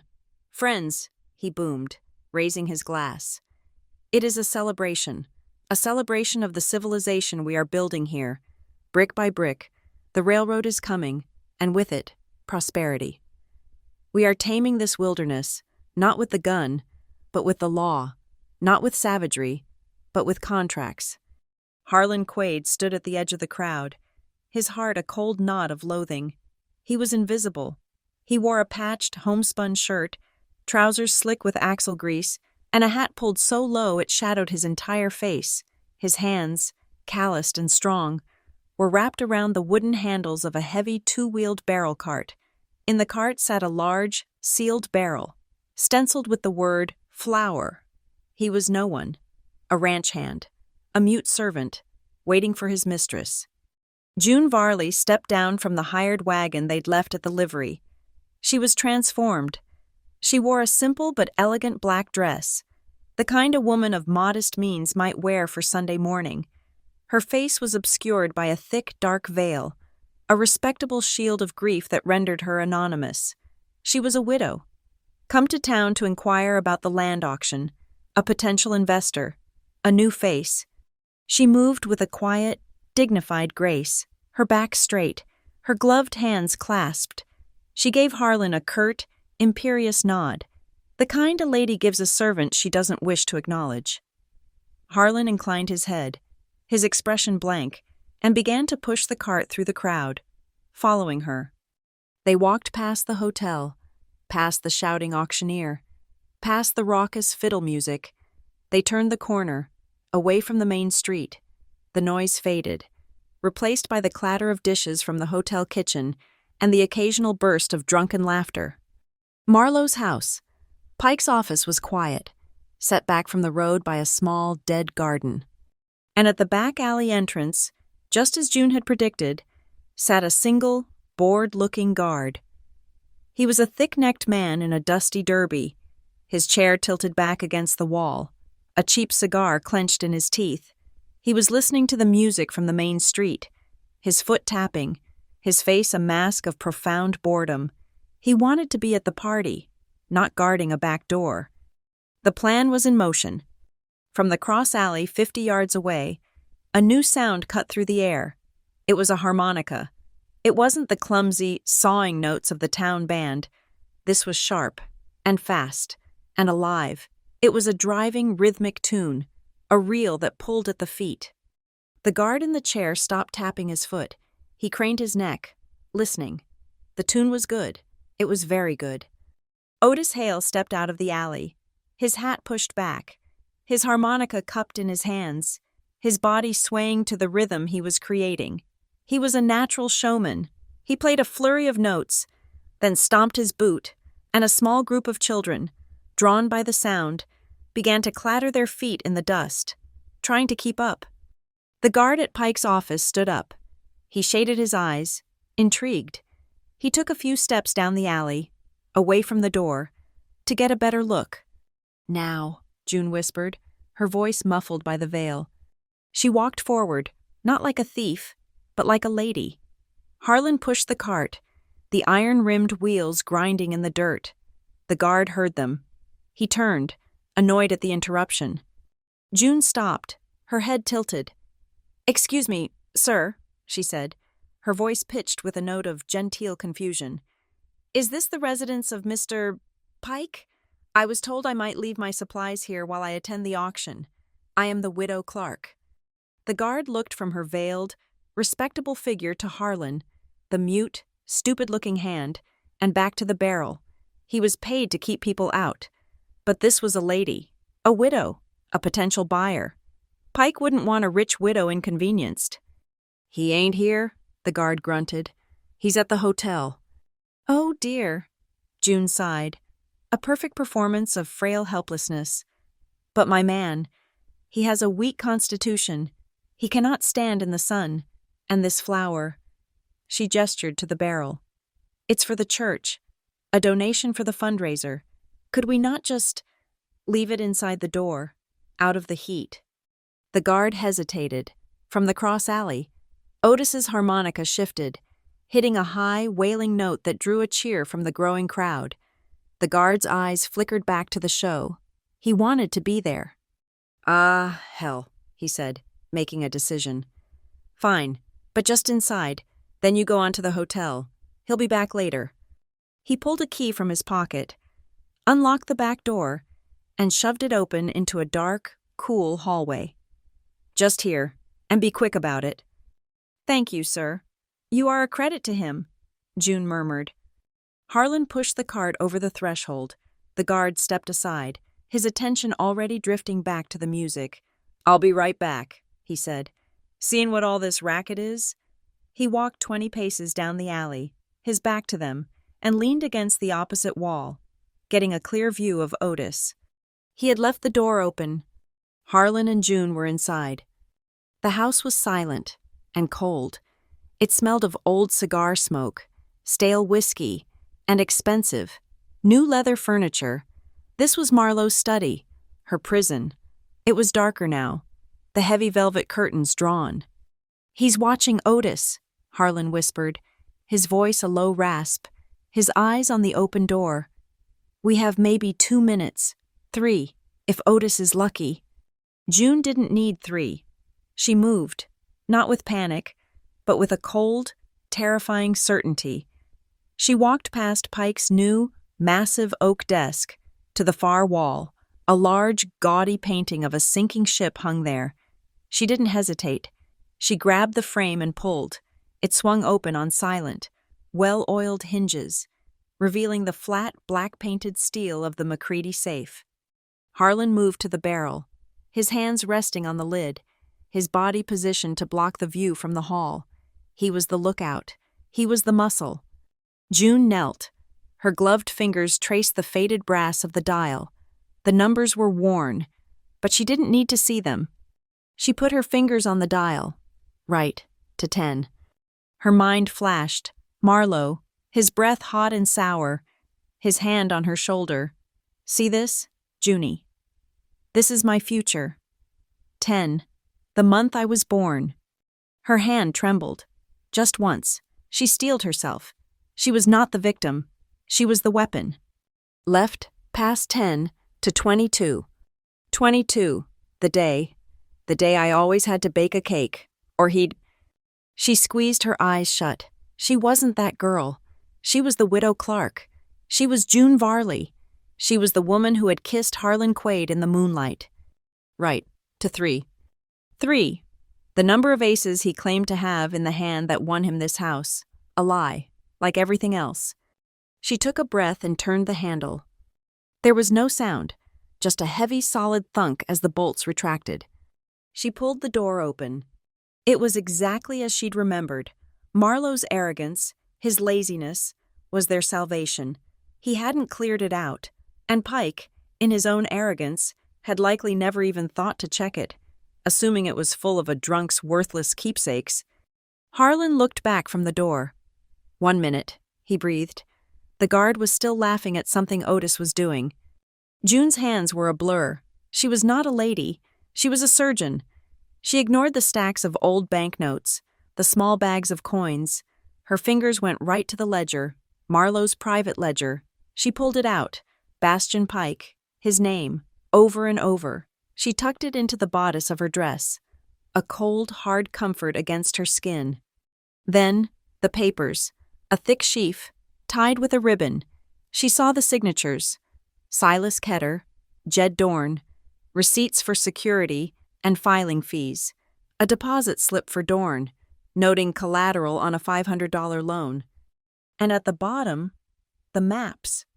There were 3, 2 were drafts, on thinner paper, the ink slightly different, the boundary lines hesitant, with eraser marks, and one was the final, the new map, the one Pike had filed, drawn on heavy, aged parchment, Marlowe's masterpiece of forgery. "June," Harlan hissed. "He's stirring." June grabbed the final, forged map. She grabbed the sheaf of incriminating papers, but she didn't leave. She took one of the draft maps, the one that looked almost identical but had a critical flaw in the coordinates, and with a small pencil from Marlowe's own desk, her hand steady as a rock, she made one tiny alteration. She changed a 7 to a 2, a correction of her own, a boomerang. She placed this newly altered draft on top of the pile, right where the original had been. She closed the safe door, spun the dial, and swung the painting back into place. "Harlan," she said, her voice clear. Harlan was already prying the lid from the flour barrel. It was half full, a false bottom. He took the forged map and the stack of receipts and tucked them into the empty space, beneath the canvas liner. He hammered the lid back down with the heel of his hand. It was done. "Harlan, he's coming." Otis's tune had stopped. The sudden silence was a siren. The guard was walking back, his entertainment over. He was grumbling, wiping his mouth.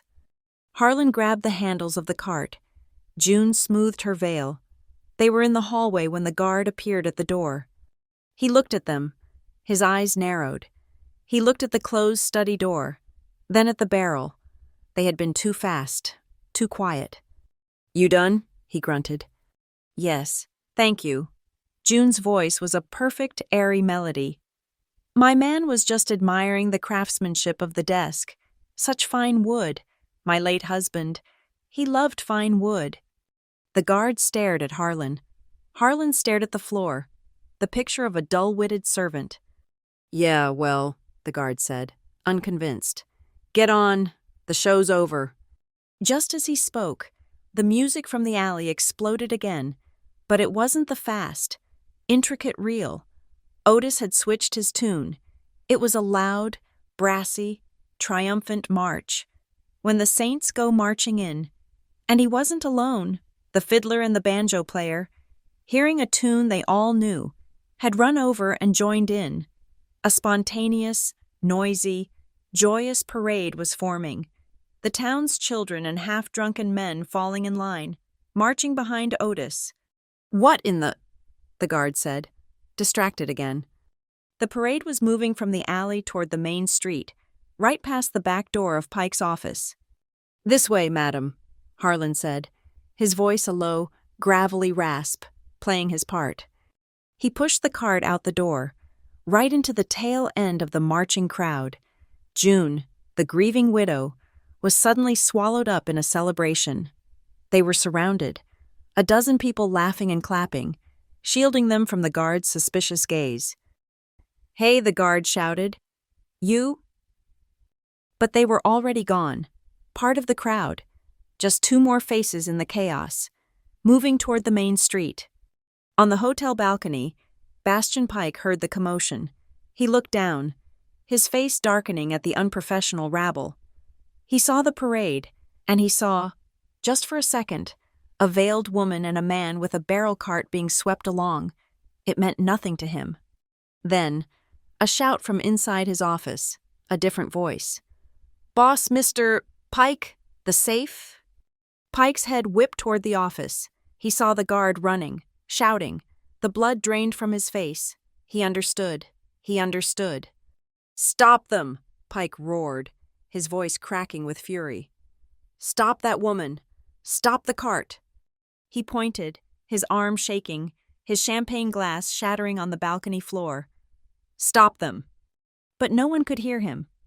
At that exact moment, as if by a divine, vengeful hand, the bells of the First Baptist Church, where Lita Morrell was praying, began to ring. It was noon. The sound was a deafening, joyous, iron clamor, rolling over the town, announcing the service, drowning Pike's orders in a wash of holy noise. June and Harlan didn't run. They walked. June's hand was on the cart. Steady. She, not Harlan, set the pace. She was leading. Harlan, his head down, pushed, following her lead. The trust between them was absolute, a silent, locked-in understanding. They reached the livery. They hitched the horses, the barrel now tied securely on the back of the mule. As they rode out of Sparrow's Bluff, they took the north road, away from the prying eyes on the main street. The town was a cacophony of bells and drunken music behind them. In front of them, the sky had turned a deep, sickly shade of purple. The wind was cold. Over the jagged, dark peaks of the Black Lariat Mesa, a wall of pitch-black clouds was gathering, heavy and low, pulsing with a faint, internal light. They had won. They had the proof. But they had just escaped the noise of the town. And now, they were riding straight into the silent, waiting fury of the heavens. The victory in Sparrow's Bluff was a tiny, sharp-edged thing, and it lasted only as long as the church bells. The silence that fell as they cleared the town limits was heavier and more threatening than the noise had been. The sky ahead, over the Black Lariat Mesa, was no longer just a gathering of clouds. It was a solid wall of bruised, churning ink, a living thing that had swallowed the sun. The wind died, as if the world had taken a sudden, sharp breath. The air became thick, hot, and electric. Harlan, his arms still tight around June as she sat behind him, felt the hair on his arms stand up. "It's turning," he said, his voice low and urgent. "Otis, the low road is out. We have to try for the high bridge." He didn't have to explain. The drought had baked the prairie into a solid clay plate. Any rain that fell wouldn't be soaked up. It would run, and it would all run to the lowest point, Quarry Run, the very artery Bastian Pike was trying to steal. The first drop of rain was not a drop. It was a pellet, as cold and hard as a piece of shot, striking Harlan's cheek. A second, a third, then the sky simply tore open. It was not rain. It was a deluge, a solid, vertical wall of water that erased the world. In seconds, they were soaked to the bone. The water so cold, it was a physical blow. The world dissolved into a gray, roaring chaos. The wind shrieked, driving the rain sideways, stinging their faces like 1,000 tiny needles. "Keep up!" Harlan roared over the din, though Otis was only 10 feet away. The ground beneath them was already transforming. What had been a dusty track was now a slick, greasy river of mud. Small gullies formed, then widened, the water cutting new, angry paths through the landscape. The roar of the rain was joined by a deeper, more terrifying sound, a low grinding rumble, the sound of the earth itself beginning to move. It was the sound of the flash flood. They rode for their lives, blind in the deluge, following a path only Harlan and Otis knew by memory. The horses, terrified, slipped and scrambled on the unstable ground. Brindle, the mule, brayed in protest, the heavy barrel containing their future strapped to his back. "The bridge!" Otis shouted, pointing. Through the curtain of rain, they saw the old wooden bridge that crossed Quarry Run. It was their only path back to the ranch. But the creek, it was no longer a creek. Quarry Run, which 2 days ago had been a dry, cracked bed, was now a monster, a 40-foot-wide torrent of churning, white-capped mud, foam, and debris. It was a liquid beast, and it was rising. They could see the water already licking at the support pillars of the bridge. "We have to cross now," Harlan yelled, digging his heels into his horse. They surged forward, just 50 yards from the entrance, and then Harlan reined in his horse so hard the animal reared. Blocking the far end of the bridge, 3 figures sat on their horses, as still and menacing as gargoyles in the storm. It was Jed Dorn. His right arm was in a crude sling. His hat was gone, and his face was a mask of pure, triumphant malice. Beside him were 2 other men, hard-faced and wrapped in canvas slickers, rifles held ready across their saddles. They had cut them off. They had been waiting. Dorn saw the recognition in Harlan's face and let out a roar that was half laugh, half curse. He knew he had them. The impassable, raging flood was at their back and on both sides. The only escape, the bridge, was his. "Nowhere left to run," Quaid, Dorn screamed, his voice carrying on the wind. "The girl, the papers, give 'em to me, or I'll put all 3 of you in that water." Harlan's mind raced. He was trapped. He looked at the water. It was rising fast, already beginning to swallow the near bank. They had minutes, maybe seconds, before the entire area was submerged. Then, through the rain, Harlan saw something on the small bluff just above them. A dark, huddled mass. His cattle, the small reserve herd he'd been grazing on the high pasture. They were bellowing, terrified, backed against a rock face by the storm. He locked eyes with Otis. He didn't have to say a word. He just jerked his chin toward the cattle. Otis understood. This was not a fight. It was a stampede. "June, hold on," Harlan yelled. He and Otis spun their horses simultaneously. They charged up the muddy slope, pulling their pistols. They didn't aim at Dorn. They fired into the air, screaming at the top of their lungs, right into the terrified herd. "Here, get move." The cattle, already panicked by the storm, exploded. It was a wave of animal terror. A dozen head of heavy steers broke, not toward the bridge, but in the only direction open to them down the slope, plunging straight into the churning, muddy water of the ford just below the bridge. It was a living, breathing shield. The massive bodies hit the water in a catastrophic splash, a wave of displaced water that surged up the bank. Dorn's men, startled, pulled back, their horses rearing, unable to get a clear shot through the chaos of bellowing, swimming animals. The herd, carried by the current, formed a temporary chaotic barrier between them and the bridge. "The ford! It's our only chance," Harlan roared. "The cattle will break the worst of the current." But the ford was a death trap. Otis's horse balked at the edge, its eyes wide with terror, refusing to enter the torrent. Brindle, the mule, planted his feet, the barrel on his back making him a top-heavy liability. June, in that instant of hesitation, acted. She slid off the back of Harlan's horse, landing in the sucking mud. "I have the mule," she screamed. "You cover Otis." She grabbed Brindle's bridle, her feet sinking to her ankles. The mule pulled back, braying. June didn't plead. She struck the animal's rump with her open hand, hard, and yanked its head toward the water. "Otis!" she shouted, her voice a sharp, clear command that cut through the storm. "Don't look at the water, you'll fall. Look at the far bank. Look where we're going now." She lunged forward, pulling the mule with her, stepping into the violent, thigh-deep current.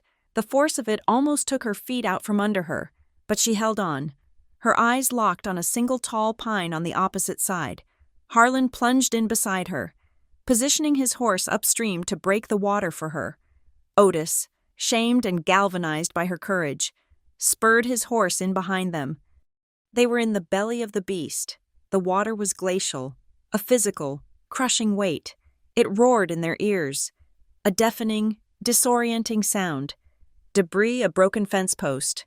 A dead branch rushed past them. On the bridge, Jed Dorn was incandescent with rage. He watched his prey escape, shielded by a wall of cattle. "After them," he screamed at his men, spurring his own horse onto the wooden planks. "Get above 'em, shoot down." He rode onto the bridge, his 2 men following. The old structure was already in peril, the pylons vibrating, the water pounding against the underside. Dorn, clumsy with his one good hand, pulled his pistol, trying to aim at the figures struggling in the water below. At that exact moment, a colossal, blinding bolt of lightning struck the ridge above them. The crack was instantaneous, a sound that felt like the sky splitting in two. The thunder was a physical concussion, a shockwave that slammed into them. The bridge heaved. Dorn's horse screamed, rearing in pure terror. Dorn, caught off guard, his balance already compromised by his injury, was thrown from the saddle. He didn't fall into the water.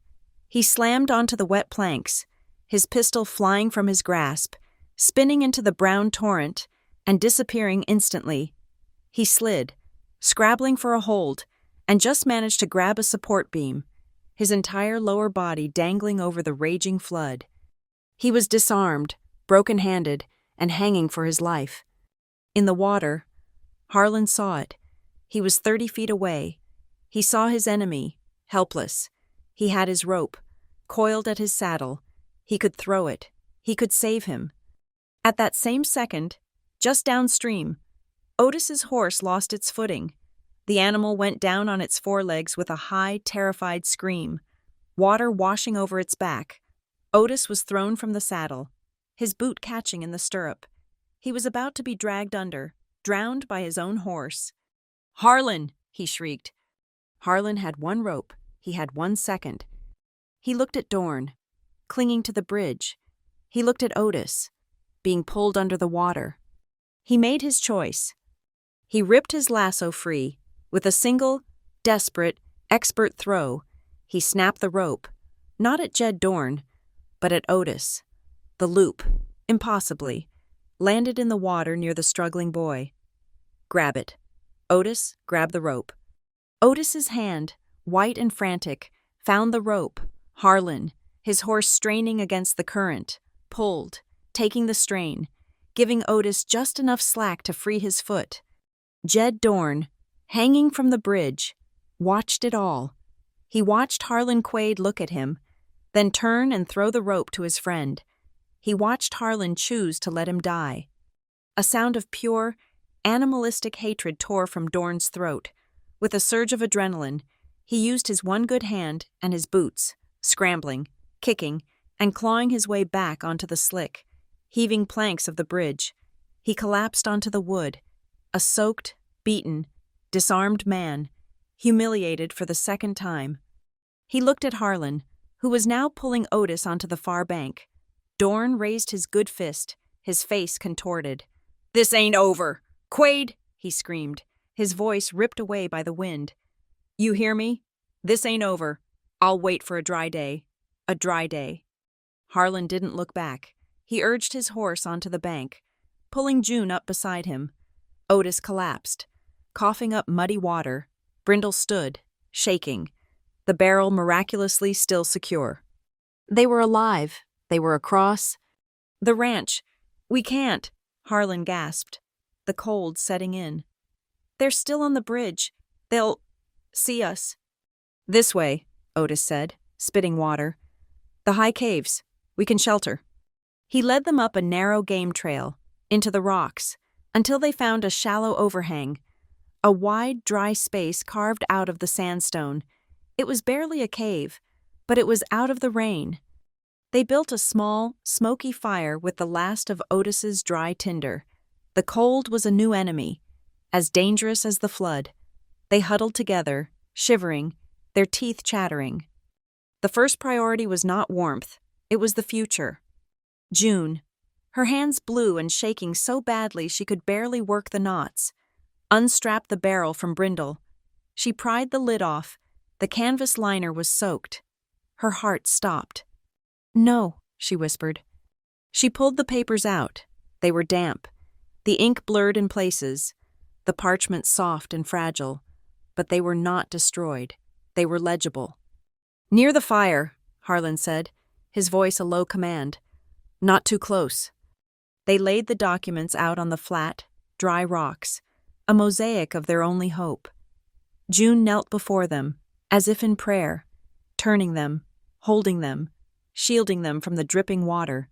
She held each piece of paper as if it were a living, breathing thing, as if it were the only source of heat in the world. Harlan knelt beside her.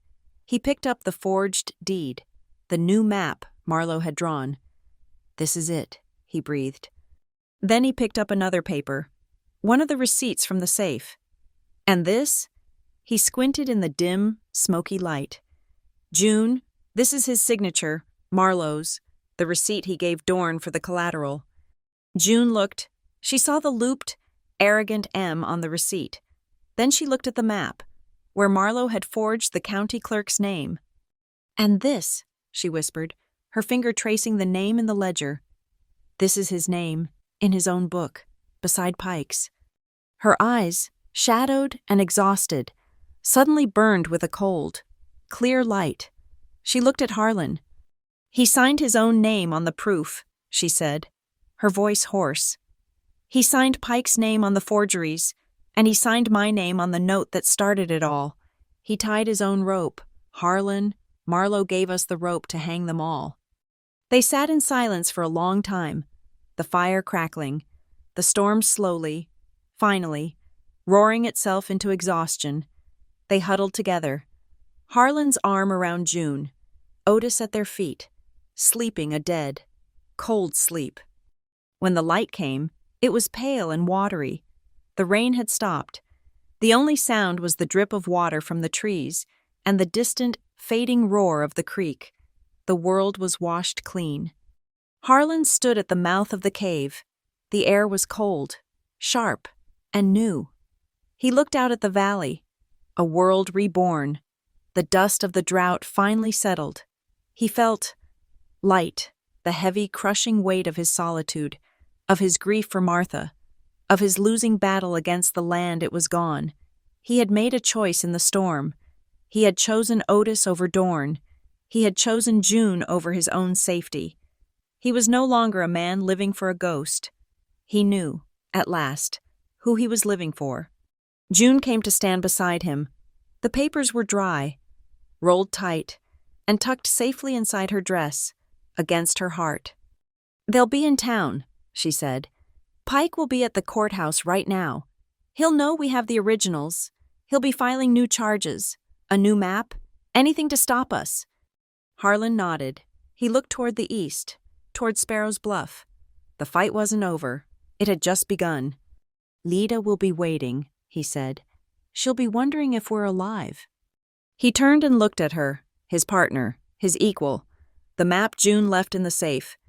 "That'll keep them busy for an hour, but not more." "Then we'd better ride," June said, her hand resting on the papers hidden beneath her dress. They mounted their damp, weary animals. They didn't ride for the ranch. The ranch was just land. They rode for the idea of the ranch. They rode for Half Moon Gate, and to save it. They rode straight back to Sparrow's Bluff, to the courthouse, to face Judge Bell and Bastion Pike. The Sparrow's Bluff County Courthouse was not a hall of justice. It was a tinderbox, a single, large room, smelling of old paper, stale tobacco, and the damp wool of too many bodies packed together on a humid morning. The air was thick with whispers, a rustling, speculative sound that followed June Varley like a trail of dry leaves as she walked to the plaintiff's bench. The gossip had spread faster than the floodwaters had receded. The debt girl, the runaway property of Marlowe Stipp, was going to speak for herself.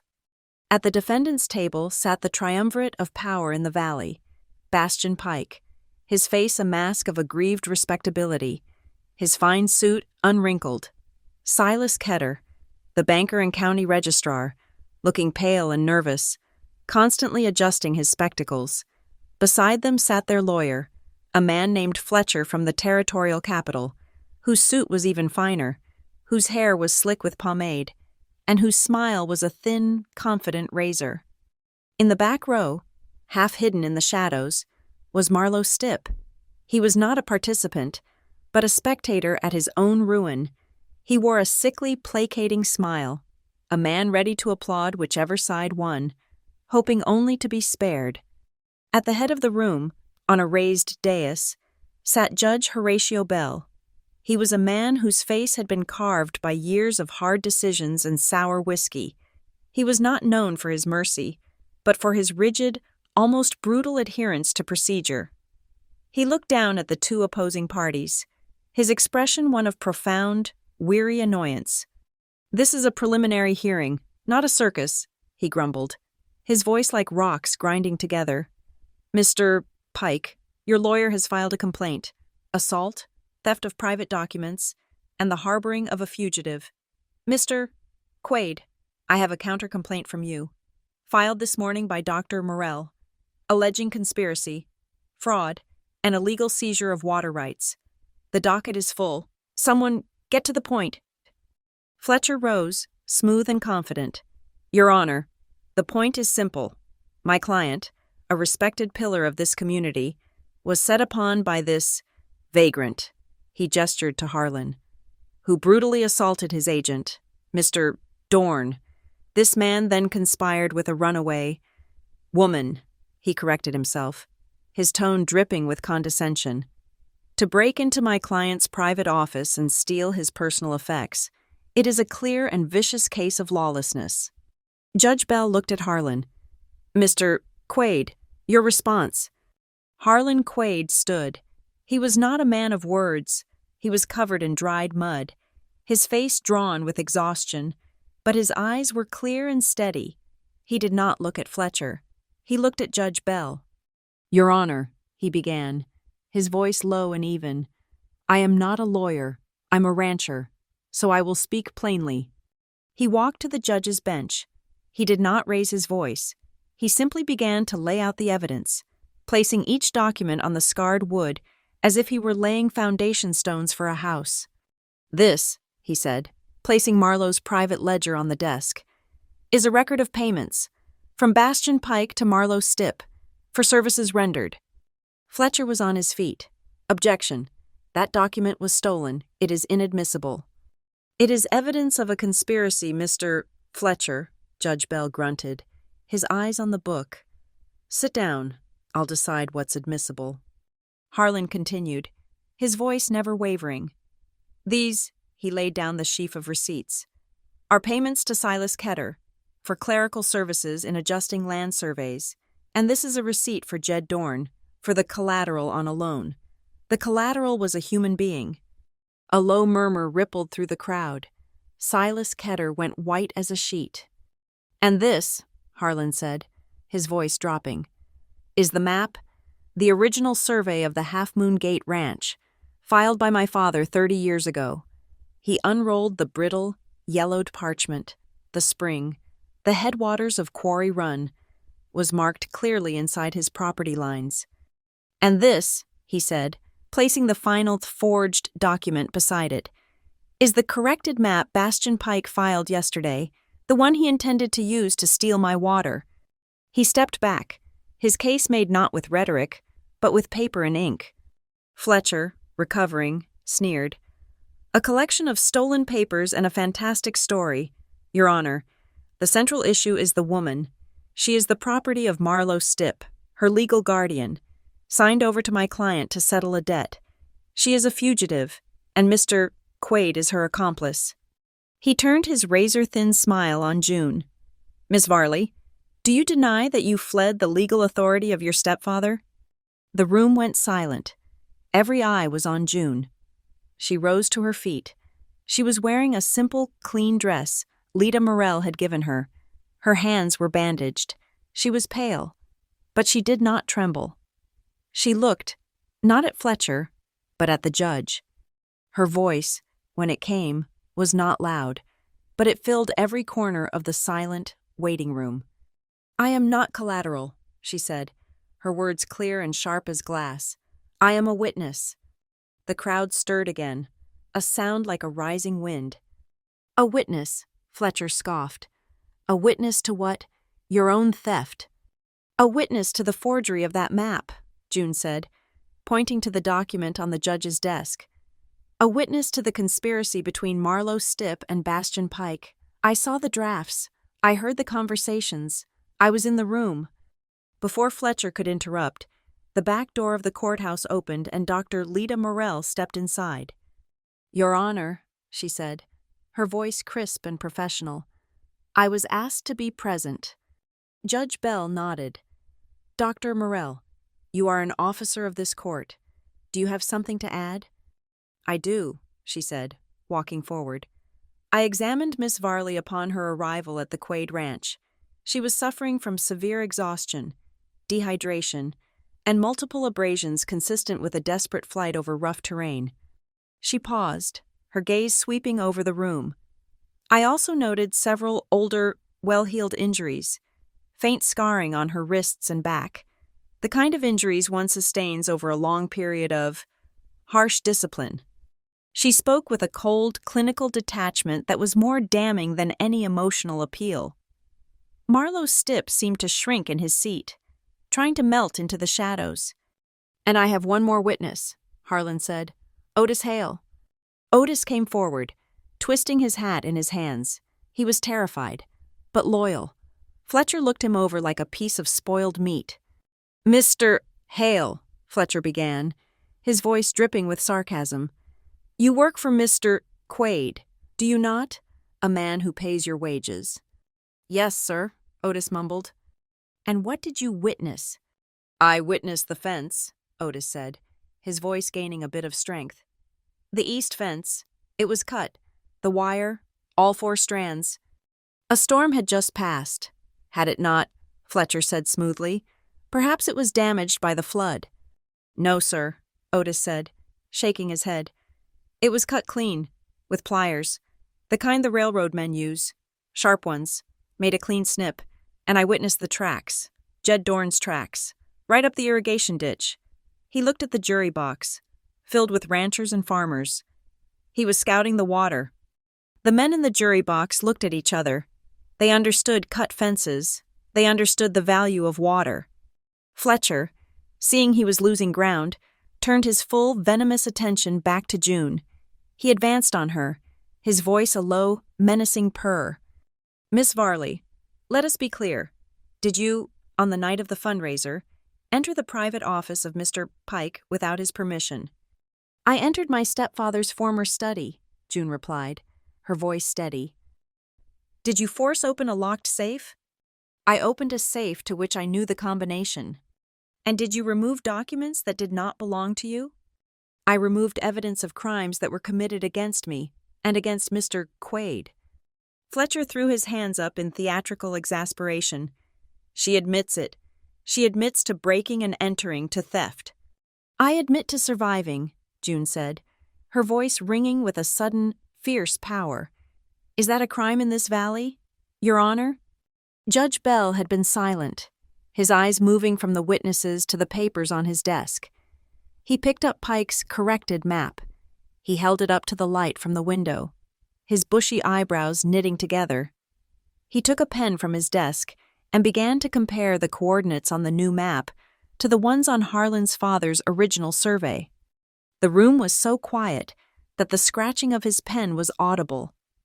Pike watched him, a sheen of sweat on his upper lip. Silas Ketter was visibly trembling. Judge Bell made a small grunting sound. He leaned in closer, bringing the map almost to his nose. He sniffed it. "Mr. Pike," the judge said, his voice dangerously soft. "This is a remarkable coincidence." "Sir," Pike said, his own voice a bit too high. "This map," the judge said, tapping the paper, "was filed with the registrar's office late last night. Mr. Ketter stamped it himself. A correction to a 30-year-old survey. A fortunate discovery on the very eve of your auction." "We strive for accuracy, Your Honor," Fletcher interjected smoothly. "Indeed," Judge Bell said, his eyes hard as flint. "And you strive for speed. This ink, it's still damp. It smells of the stationer's shop. It's not a week old, let alone 30 years. He looked directly at Bastian Pike. "You have presented this court with a fraudulent document. You have conspired to deprive a man of his property through deceit. You have, by the testimony given, engaged in the trafficking of a human being as chattel." He stood up, his full height seeming to fill the room. "This hearing is concluded.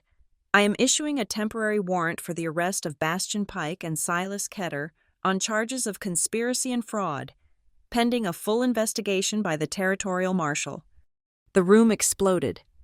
Pike's face, which had been pale, turned a mottled, furious purple. "You can't," he shrieked, losing his composure completely. "This is my town. I own you."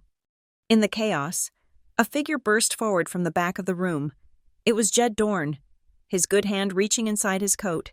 He was not going to let his boss be taken. "No!" he roared, and pulled his pistol. He didn't aim at the judge. He didn't aim at Harlan. He fired a single, deafening shot straight into the ceiling. Plaster and splinters rained down. Women screamed. The crowd surged back, a wave of panic.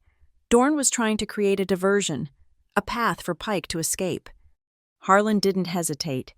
In the instant of the gunshot, he moved, not toward Dorn, but in front of June, shielding her with his body, shoving her down behind the heavy wooden bench. The courthouse descended into pure bedlam. Pike was shoving his way toward a side door. Dorn was trying to hold the crowd back with his gun. And then, another sound, louder than the shouting, louder than the screams. Clang, clang, clang. The courthouse bell, in the tower just above them, began to ring, a wild, frantic, alarmist peal. Otis Hale, who had slipped out moments before, was pulling the rope, calling for help. The main doors of the courthouse burst open with a crash. They were not flung open by the panicked crowd. They were kicked open. 2 men in dusty blue uniforms stood in the doorway, carbines held at the ready, a cavalry patrol, drawn by the gunshot and the bell. They took in the scene in a single, practiced glance, the smoking pistol in Dorn's hand, the panicked flight of Bastian Pike. The lead corporal raised his rifle. "Drop the weapon now." The door of justice, which had been slowly creaking open with words and paper, had just been kicked off its hinges with a boot and a bullet. The cavalry corporal's shout was a blade cutting through the chaos. Jed Dorn froze, the pistol in his good hand wavering. In that single moment of hesitation, the scene shattered. Bastian Pike, his face a mask of disbelief and fury, shoved a screaming woman aside and bolted, not for the front doors, but for the judge's private side entrance. "He's running!" Otis yelled. Dorn, seeing his employer's escape, made his move. He didn't fire at the soldiers. He swung his heavy body around, using the panicked crowd as a shield, and plunged after Pike. "You two, take him!" Harlan yelled at the soldiers, pointing at Silas Ketter, who had collapsed into his chair, a quivering monument to his own cowardice. "Pike's mine!" Harlan moved, not with rage, but with a cold, lethal purpose. Otis was right behind him. The 2 cavalrymen, seeing the situation, split up. One moved to secure Ketter and Marlowe Stipp, while the other, a young, grim-faced corporal, followed Harlan and Otis into the fray. They burst through the side door into the narrow alley that ran behind the courthouse. It was a channel of mud and refuse, still slick from the storm. 50 yards ahead, they saw Pike, his fine suit spattered, scrambling like a panicked hog, with Jed Dorn running interference behind him, his one good arm pumping. The chase was short and brutal. It was not a race of speed, but of desperation. They ran through the back alleys of Sparrow's Bluff, past the fishmongers, the air thick with the smell of scales and offal. Past the blacksmith's, the rhythmic clang of his hammer a stark counterpoint to their ragged breathing. People scattered, their faces a mix of fear and morbid curiosity. Pike was heading for the one place he thought he might find an advantage: the bridge, the high bridge over Quarry Run, the very structure that had survived the flood, his intended escape route from the valley. When Harlan and the others broke out of the final alley, they saw them. Pike and Dorn were halfway across the bridge. The creek below was no longer a raging monster, but it was still a swift, deep, muddy torrent, a powerful, sullen brown snake coiling through the land. Pike reached the center of the bridge and turned. He was gasping for air, his face the color of putty. In his hand, he held a familiar-looking sheaf of papers. Tied with a ribbon, it was the packet from the safe, the draft map June had left behind. "Stay back!" Pike screamed, his voice a ragged, desperate shriek. He fumbled in his waistcoat pocket and produced a match. "Stay back, or I'll burn it all. The survey, the notes. There'll be no proof of anything. It'll be your word against mine. Quaid. And we all know whose word this town believes." He was trying to create a stalemate, to destroy the evidence he thought they had risked everything to acquire. Jed Dorn stood beside him, his pistol now aimed steadily at Harlan's chest. Harlan slowed, his boots sinking into the soft mud at the edge of the bank. Otis and the corporal fanned out beside him. The standoff was absolute, the four of them on one side, Pike and Dorn on the other, the angry brown water rushing between them. "It's over, Pike," Harlan said, his voice calm. The judge issued the warrant. "The judge is a drunk," Pike spat. "This is a negotiation. You let us ride out of here, and I'll even let you keep the damned ranch. Otherwise, this all goes up in smoke." He struck the match on the bridge railing. The tiny flames sputtered to life, a small, vicious yellow eye in the gray morning. And it was then that a new voice joined the conversation, a voice that was clear, calm, and utterly unafraid. "Those papers are worthless, Mr. Pike." Every head turned. On the far side of the bridge, walking slowly toward them, was June Varley. She was alone. She held no weapon. In her hand, she held a single, rolled-up document, the original survey map. Her other hand rested on the bodice of her dress, where the ledger and the receipts were safely tucked away. Pike stared at her, his jaw slack. He looked down at the papers in his hand, then back at her. The match in his fingers burned low. "Your evidence," she said, her voice carrying easily over the sound of the water, "is already on the court record. You're holding a bad copy. All you have in your hand right now is wet charcoal." The truth of it hit Pike like a physical blow. He had been tricked, outmaneuvered. The safe. She hadn't just taken the documents, she had replaced them. His bluff was not just called, it was annihilated. Jed Dorn saw the game was over. He saw the cold resolve in June's eyes, the grim readiness of the cavalry corporal. There would be no negotiation, there would be no escape. There was only one move left for a man like him. He made a sound, a low, guttural growl, and leveled his pistol, not at the soldier, but at Harlan. He was taking his revenge. Harlan didn't flinch. He didn't raise his hands. He simply took one half-step forward, placing himself more squarely in the line of fire. It was a silent, final declaration: "You will not touch her." Dorn's finger tightened on the trigger. Click. The sound was not a gunshot. It was the sharp, metallic, utterly final sound of the cavalry corporal's carbine hammer being pulled back. It was a sound that promised a hole the size of a man's fist. It was a sound that spoke of an authority that could not be bribed or intimidated. Jed Dorn's eyes flickered from Harlan to the corporal. He saw the cold, professional calm on the young soldier's face. He was not a drunken rancher. He was the United States Army. Slowly, his shoulders slumping in utter defeat, Jed Dorn let the pistol drop from his fingers. It clattered on the wooden planks, and then, mercifully, he raised his one good hand in the air. It was over. Bastion Pike let out a sound, a thin, pathetic whimper. He looked at the useless papers in his hand, at the dying match. He looked at the faces of the townspeople who had gathered at the end of the bridge, their expressions a mixture of awe and contempt. He had lost everything: his power, his reputation, his freedom. He stumbled backward, his foot slipping on the wet, muddy planks. He pinwheeled his arms, trying to regain his balance. As he fell, a small leather pouch tucked inside his coat tore loose. It hit the bridge with a soft, heavy thud and split open.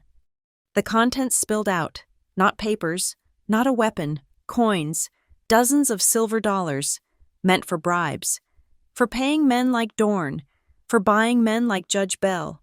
They scattered across the dark, wet wood, gleaming, obscene.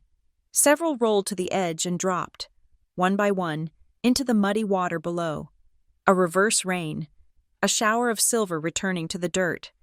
It was the perfect, damning punctuation to his fall. The entire town saw it. They saw the physical proof of the corruption that had been strangling them for years. A moment later, Judge Bell arrived, pushing his way through the crowd. He was no longer a weary official. His face was set like granite. He held a warrant in his hand. He did not look at Pike, who was being hauled to his feet by the corporal. He walked to the center of the bridge and addressed the crowd. "By the authority of this court and the territory," he boomed, his voice echoing in the sudden silence, "the assets of Bastion Pike are hereby seized pending federal investigation. The fraudulent survey map is stricken from the record. The original boundaries of the Half Moon Gate Ranch are restored, effective immediately." He turned and looked directly at Marlowe Stipp, who was being held by the other soldier. "A warrant is issued for Marlowe Stipp on charges of fraud, conspiracy, and the illegal indenture of a ward of the court." Then he looked at June. His face, for the first time, softened. "And the contract known as the debt marriage is declared null and void. You are a free woman, Miss Varley. You are beholden to no one." The crowd, silent for so long, erupted. A cheer went up, a ragged, cathartic sound of relief and vindication. It was a sound that had been absent from Sparrow's Bluff for a very long time. In the midst of the noise, June walked across the bridge. She didn't look at Pike, or Dorn, or Marlowe. Her world had narrowed to a single point. She walked until she stood in front of Harlan. The cheering, the soldiers, the rushing water, it all faded away. He looked down at her, his face streaked with mud and exhaustion, but his eyes were full of a light she had never seen before. Her own eyes were wet, but she was not crying. Her voice, when she spoke, was for him alone, a quiet vow in the heart of the storm. "I'm staying," she said, her voice thick but unwavering. "I choose to stay, not because of a debt, not because I have nowhere else to go, because I want to." Harlan didn't speak. He didn't need to. He reached out and gently cupped her face in his hands, his rough, calloused thumbs wiping away the tears she hadn't realized were falling. He leaned down and pressed his forehead against hers, a gesture more intimate, more profound than any kiss.